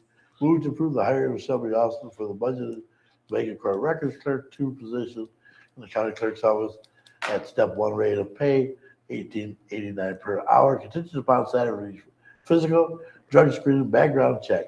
The tentative start date is February 27th, 2026. That is the motion. Any more discussion?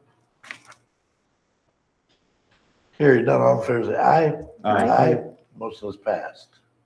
Thank you very much, commissioners, and thank you for the time to talk about my office, how much I love it, and what an awesome staff that I have been blessed with. Move on to number 4, vacancy for planning commission. So it is very sad news to, as most of you know, our chairman to that board, Lonnie Kester, has passed away, and that definitely leaves a hole in that board. So I'm just asking to advertise for that position, and then in the motion I crafted to express our gratitude because he did many countless things for our county. Absolutely Yes, good. Good, very good man. Very good man. I make a motion to approve the county clerk to advertise for the vacant position on the planning commission due to the passing of Chairman Lonnie Kester. The board would like to express their gratitude for Lonnie's dedicated service for the planning commission and to Tuscola County. I'll support. The move by Commissioner Lutz, supported by Commissioner Barrios, to move to approve the county clerk to advertise for the vacant position on the planning commission due to the passing of Chairman Lonnie Kester. The board would like to express their gratitude for Lonnie's dedication and service to the planning commission and Tuscola County. Any more discussion? Yes. When will that go out as far as being advertised? Do you know, Jody? Probably next week. Okay, all right. So they'll be looking for it Yeah. next week. Okay. Yep, I would assume it'll probably go, I'll do my best to get it in Wednesday's advertiser, and then we do the trader and the shopper as well, because those for sure hit all of our county, and then it'll be on the county website as well. And it'll be there for how long? It goes just in one of those papers, Okay. one run, because it is extremely expensive to run Right, that, right. but then it'll be on the county website until it's filled. Okay, all right, thanks. Yep. Thanks, Chairman. Thank you. Any more discussion? Hearing none, all in favor say aye. Aye. Aye. Motion been approved. Park and Recreation Commission appointment. Thank you. We do have a vacancy on our Parks and Recreation. It's the one that Commissioner Vaughn did hold. So we have had an applicant express interest, Mr. Joseph Ewald. He had applied some time ago, but he was at that point residing outside of our county, so we could not consider him. He has since moved back into the Cuero area and is still interested in assisting that. In my personal opinion, I feel like he would be a good addition, having come from the Evergreen Park as their manager. I believe Commissioner Barrios may have met him and may have that same accolades, so. Yes. Move to appoint Joseph Ewald on the Parks and Recreation Commission to a partial term expiring December 31st, 2028. I'll support. We'll move by Commissioner Bardwell, supported by Commissioner Barrios, to move to appoint Joseph Ewald to the Parks and Recreation Commission to a partial term expiring December 31st, 2028. Any more discussion? Hearing none, all in favor say aye. Aye. Motion been approved.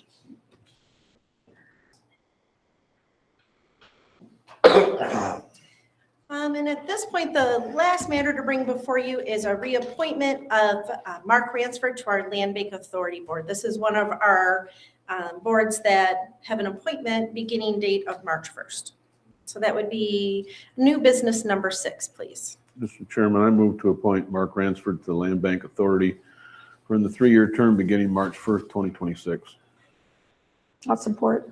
It's been moved by Commissioner Lutz, supported by Commissioner Barrios, to move to appoint Mark Ransford to the Land Bank Authority for a 3-year term beginning March 1st, 2026. Any more discussion? Hearing none, all in favor say aye. Aye. Motion has been approved. Thank you for all those actions. All right, we got a closed session coming up here at 10 o'clock. Let's take a little recess before the closed session, then we'll go back and we'll do the closed session. Is that okay with the board? Yeah. Stay at recess for 10 minutes.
back to order this morning. We'll take a short recess before we go into closed session at 10 o'clock. And with that, we'll take a motion to go into closed session.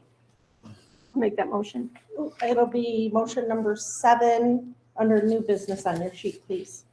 Move that the Board of Commissioners meet in closed session under Section 8(1)C for strategy and negotiation sessions connected with negotiation of collective bargaining agreement. The following individuals are allowed to attend this closed session: Erica Dibble, Shelley Lutz, Aaron Lee, Jamie Nisdis, Ron Kendrick, and Jody Fetting. Roll call vote. Support that. And is that all of the people that we need today? Okay, just double checking, so I think we missed one last time, so I'm just making sure, so the list is different than the proposed, so, thank you.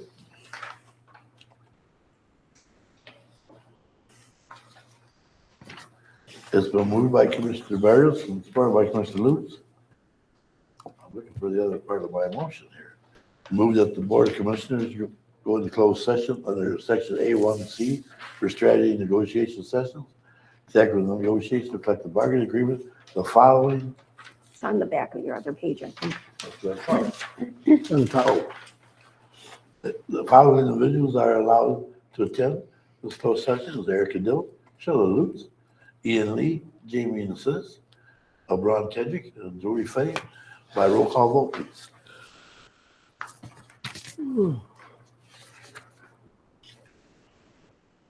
Commissioner Lutz, Yes. Commissioner Cook is now absent. Commissioner Barrios? Yes. Commissioner Bardwell? Yes. Commissioner Vaughn? Yes. Motion carries. Thank you.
Welcome back to the Board of Commissioners meeting this morning again.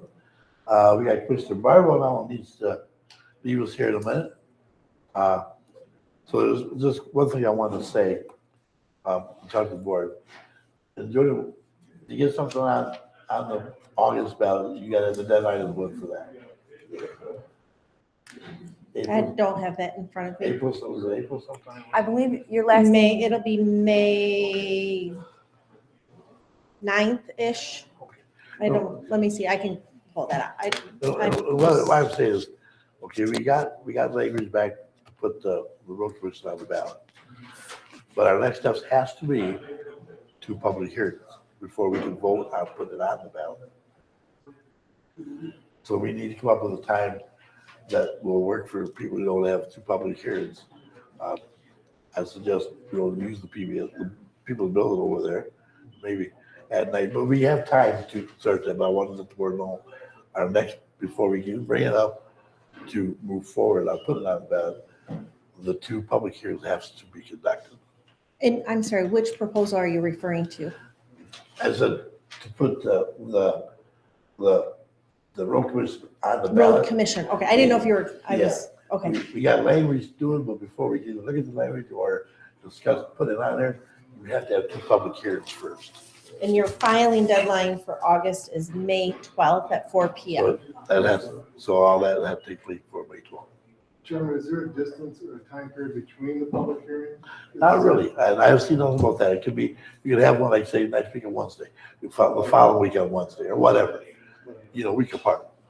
Yeah, so, be thinking about that, what would work for people, you know what I'm saying? Because we need to set up the public hearings, but you have to have 2 public hearings before you can move into, moving forward with it. But after the second public hearing, you can bring out the wording or whatever and talk about it. Judy, Put that it has to to a be vote. advertised, right? Move it forward. Public hearings. They'd have to be posted, Yeah. definitely. Okay, As far as advertising, we'd have to look just at has the to be law. posted. I don't know, we'd Oh, have to look okay. at the law. Okay, That But should, for we sure have, posted. okay. they have the Vanderbilt Park thing too with Mr. Bardwell. That's something that we probably, with just 3 of us here.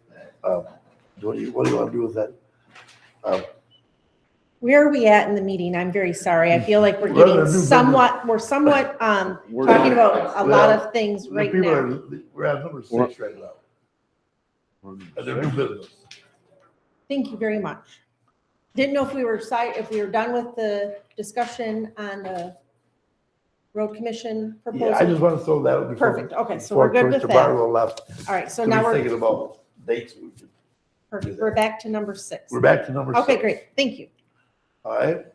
So we'll continue and where goes, okay?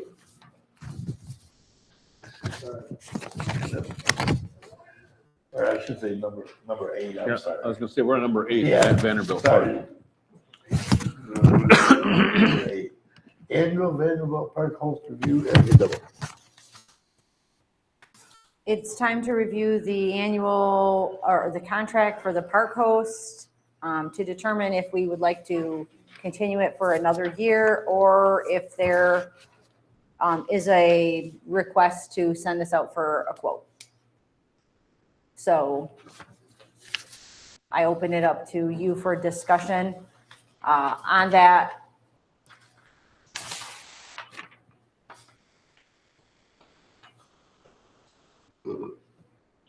I have, In order to go out for a quote, we have to give a notice to the existing. that's correct. If we would like, it would be a termination of the contract. So there is a required 30-day notice. So if that's the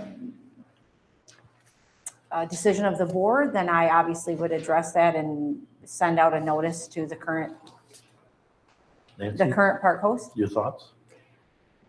My thoughts are to do that, to give a 30-day notice and to post and go forward. We've talked about a number of different things for automation and different things at the park. I'm in favor of that. So I'd like to make a motion to move to terminate the contract for park management of Vanderbilt Park with Mark and Pam Shook within a 30-day written notice with end date of March 14th, 2026. Authorization to begin searching for a new park host is granted. Support. Been moved by Commissioner Lutz, supported by Commissioner Barrios, to move to terminate the contract, Park, Management of Vanderbilt Park, and Mark Pam Schick, a 30-day written notice of the end date of March 14th, 2026. Authorization to begin search for a new park host is granted. Any more discussion? Nope. All in favor, say aye. Aye. Aye. Motion is passed. With that, we'll move into old business. The stepping up resolution for mental health. And I don't believe that they are here today, but we did discuss this at the committee of the whole meeting on Monday. And with the sheriff and the clerk's help, we prepared the resolution. Mr. Chairman, I'll make a motion to approve and place on file Resolution 2026-02 for stepping up resolution for mental health at the jail with a roll call vote. I'll support that. Before I leave. It's been moved by Commissioner Barrios and supported by Commissioner Lutz to move to approve and place on resolution 2026-02 for stepping up resolution for mental health at the jail. By roll call vote, is there any more discussion? Hearing none? Thank you, Commissioner Barrios. Yes. Commissioner Bardwell is absent. Commissioner Lutz, Yes. Commissioner Cook is absent, and Commissioner Vaughn. Yes. Motion carries. Thank you. Thank you.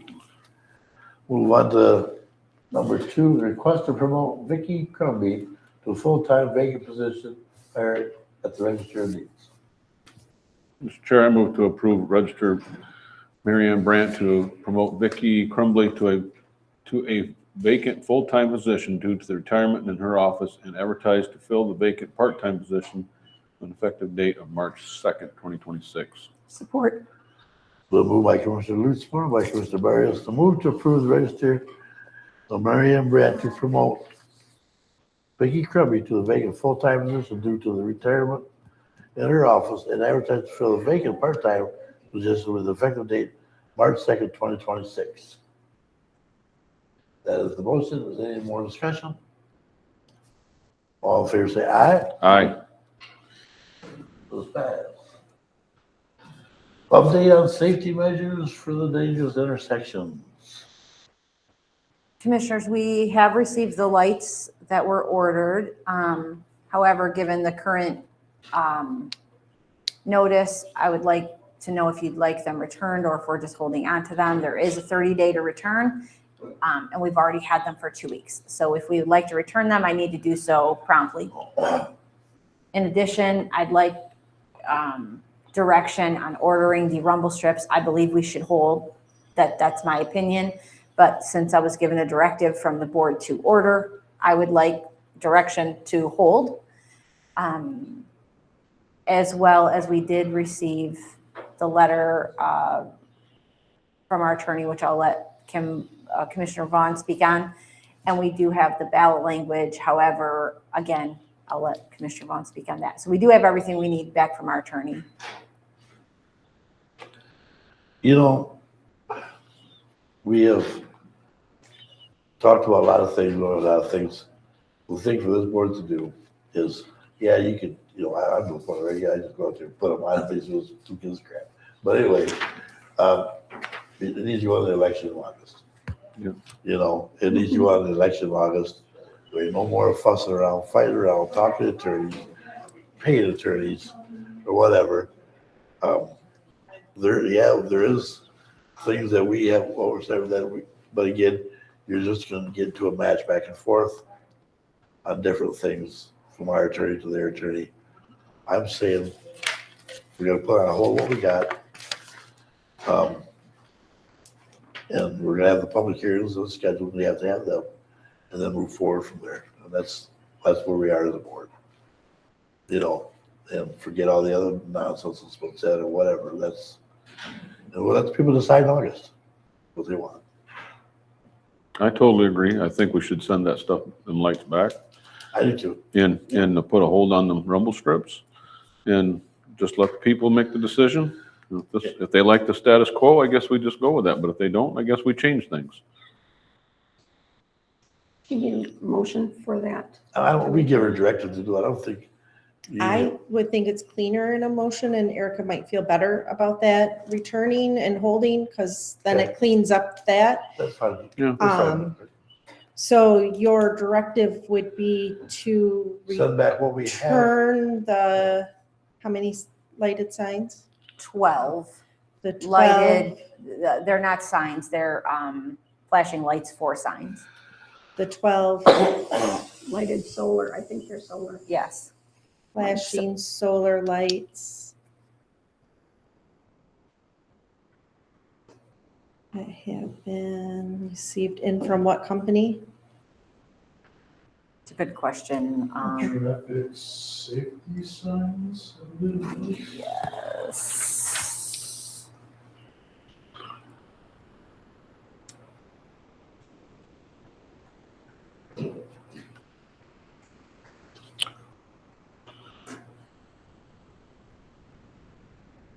If it's the one I'm thinking of, there's two names.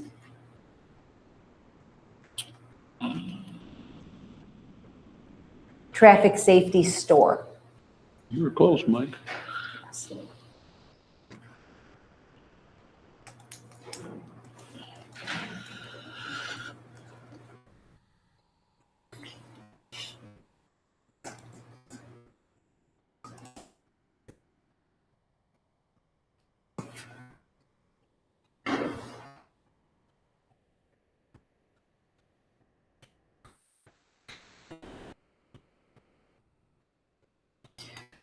We can adjust this. This is what I have so far. Move to return the 12 flashing solar lights that have been received from Traffic Safety Store and to hold off on ordering the remaining material for the 6 intersections, Rumble strips.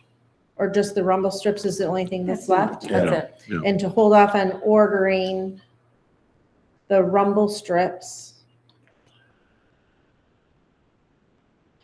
for the 6 intersections. So move to return the 12 flashing solar lights that have been received from Traffic Safety Store and to hold off on ordering the rumble strips for the 6 intersections. Does that cover all of it? That covers all That it. covers it. That's the motion. I'll make the motion. I'll support it. The motion been made by Commissioner Barrios, supported by Commissioner Lutz. Read it one more time, please, Madam Clerk. It's been moved and supported to return the 12 flashing solar lights that have been received from Traffic Safety Store and to hold off on ordering the rumble strips for the 6 intersections. Any more discussion? All in favor, say aye. Aye. Aye. Chairman? Yes, sir. This, I've been getting a hold of MDOT, and what I found from them, I had the gentleman educate me. He's saying that the road commission has to make out the paperwork for any light that is put next to an M road. Like, I'm gonna use M15 and Birch Run Road. Them signs belong to MDOT. They don't like using solar, they want them powered. So I said, could this board make out the paperwork? And he said, absolutely not. It's who's ever control of the roads. So if they do, and it comes back to this board, we fill out the paperwork with MDOT and it goes from there. So that's what I found out from him. And it's amazing what you lose by going from appointed to elected. Yeah. You know what I'm saying? When you're appointed board, you have all the power. You know, as soon as you made elected, then you follow the election laws and everything else. And that's fine. That's where we're at. So, And what he said about the rumble strips, that's up to the county, because that's not in their area. But as far as, and the other ones, I mean, they could be solar, but the ones that come by like 38, 138, M15, 46, they'd have to be powered. Right. Okay. I believe that's it for old business. I should cover everything else. Correspondence and resolutions are next. This is one for St. Joseph. Let's see. Move on to Commissioner liaison report. Commissioner Cook is not here. Commissioner Barrios? Yeah, I attended Village of Fairgrove. They're going to be hosting on February 28th, the Bean Festival is hosting a soup fundraiser from noon to 2 on February 28th. They had 6 fire department staff attend an ice rescue training in Kingston and are ice certified. They have 12 more of their fire department staff to go through training, and they're looking for funds to fund their ice rescue equipment. They also discussed a mass casualty incident group that will be discussed further at the ambulance. They also mentioned while I was there, when we were talking about the issue of the 6 intersections, they mentioned the impact of the mass casualties, not only on families, but on the first responders, fire departments that are all associated in the county, that those people have to deal with that trauma as well. And so, if we can, putting an end to dangerous intersections is in the benefit of our firefighters and first responders as well. I attended the Kingston Historical Society meeting, the Bronner's Hot Shot Archery for Imagination Library. Tom Lounsbury competed, and I believe he brought back $750 for Imagination Library at that event. Commissioner Lutz and I were at Lonnie Kester's funeral. I attended Elkland Township meeting. They are fully staffed with their fire department. I attended the Cassidy Area Ambulance meeting. They're reorganizing as an association and will be reaching out to area municipalities in the very near future to see how their interested communities are interested in participating. And I noted that Fairgrove Township, which is one of my townships, will receive $500,000 through the Michigan Department of Environment, Great Lakes and Energy Renewable Ready Communities Award Program to support the Tuscola 2 energy storage project. The planned 100 megawatt battery facility is expected to begin construction in 2027 and be completed in 2028. So there is one going up in Fairgrove Township. That's it for me. Okay, thank you for that. I've been around, so I have nothing to report on. Commissioner Lutz? I don't have anything, sir. Any other business is necessary?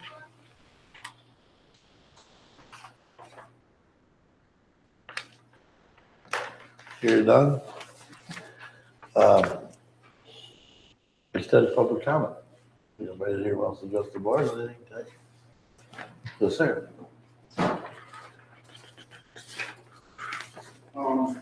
Greg Campbell, Ellington Township. Was I correct in hearing that you're sending back the safety of devices and you're gonna wait for I guess to put things on a ballot about the road, concerning the road commissions? Where we're at right now, of course, we're being told by DOT that we can't get the permits to do it, because the road commission won't give you the permits. And of course, we got the letter from the road commission's attorney saying we're trying to overstep our boundaries here because we don't have the authority to tell the road commission will do it. So we're sending them the stuff that we ordered. Okay? We don't know how good the stuff is. We think they're kind of cheap. I think we need to for a different company, to be honest with you. But yeah, our next step is what we can, only thing we can do, Greg, is move towards the ballot. And we're gonna do that in August. All right, I understand your hands are tied there. This morning I attended the road commission meeting. There was zero mention of any of the intersections. There was an item that I thought concerning. In May, they're gonna be detouring, because of bridge work on M46, to be detouring down Bevins Road from 53 to Hertz Corner Road. Now, Bevins and Hertz Corner Road is already an intersection that's a little bit of an issue. That's true. And I'm just bringing to your attention that Sheriff's obviously here, but maybe he doesn't know that either, but so there'll be increased traffic there is what I'm saying. And with increased traffic comes possibilities of increased conflicts, traffic problems. Yes, just so you're aware, that was this morning's 2 hours ago. And, Okay.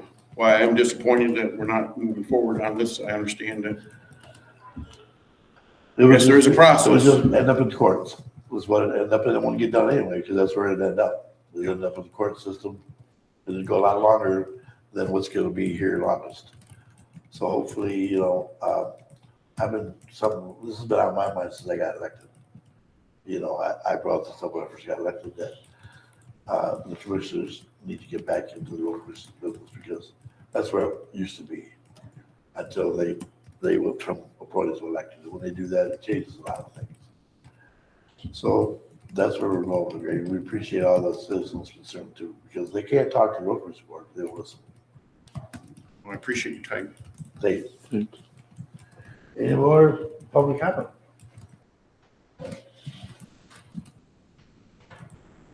We only got one person left on one.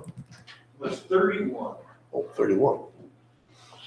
Let the record show that effect that public comment was offered, and we did have one participant. And with that, we'll take a motion to adjourn the committee meeting this morning. I'll make that motion. Support. So moved by Commissioner Lutz, supported by Commissioner Barrios, to adjourn the committee meeting this morning. Any more discussion? All in favor, say aye. Aye. Meeting is adjourned. We appreciate everybody who tuned in this morning.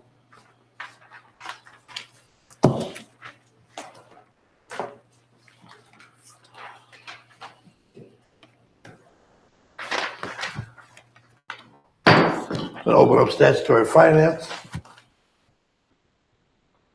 And with that, can we have a roll call, please, Madam Clerk? Thank you. Commissioner Barrios? Yes, present. Commissioner Bardwell is absent. Commissioner Vaughn? Here? Commissioner Lutz? Here. And Commissioner Cook is absent. You do still have a quorum. You may proceed. Thank you, ma'am. Action on previous meeting minutes. Make a motion on the action on previous meeting minutes, statutory finance, January 29th, 2026. Support. It's been moved by Commissioner Lutz, supported by Commissioner Barrios, to approve the action of previous meeting minutes, the statutory finance, 29th of January, 2026 minutes. Any more discussion?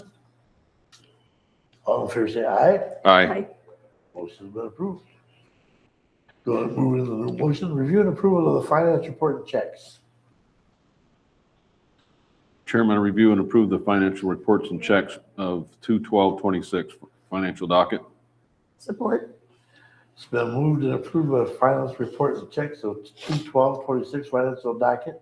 Excuse me, it's been moved by Commissioner Lutz, supported by Commissioner Barrios, to review and approve of the finance report and checks 2/12/26 financial docket. Any more discussion? Hearing none, all in favor, say aye. Aye. Motion's been approved. Review and approve of the daily report and checks. Chairman, review and approve the daily reports and checks 2/12/26 daily docket. Support. It's been moved by Commissioner Lutz, supported by Commissioner Barrios, to review and approve of the daily report and checks 2/12/26 on the daily docket. Any more discussion? Here, not all in favor, say aye. Aye.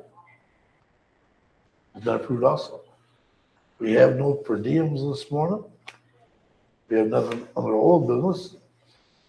Was there public comment on the statutory finance part of the meeting this morning?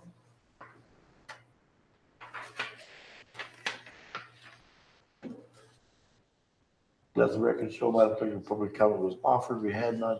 And with that, I'll take a motion to adjourn. I'll make that motion. Support. So moved by Commissioner Lutz, supported by Commissioner Barrios, to adjourn the statutory finance meeting this morning. And again, thanks everybody for your participation this morning. We stand adjourned.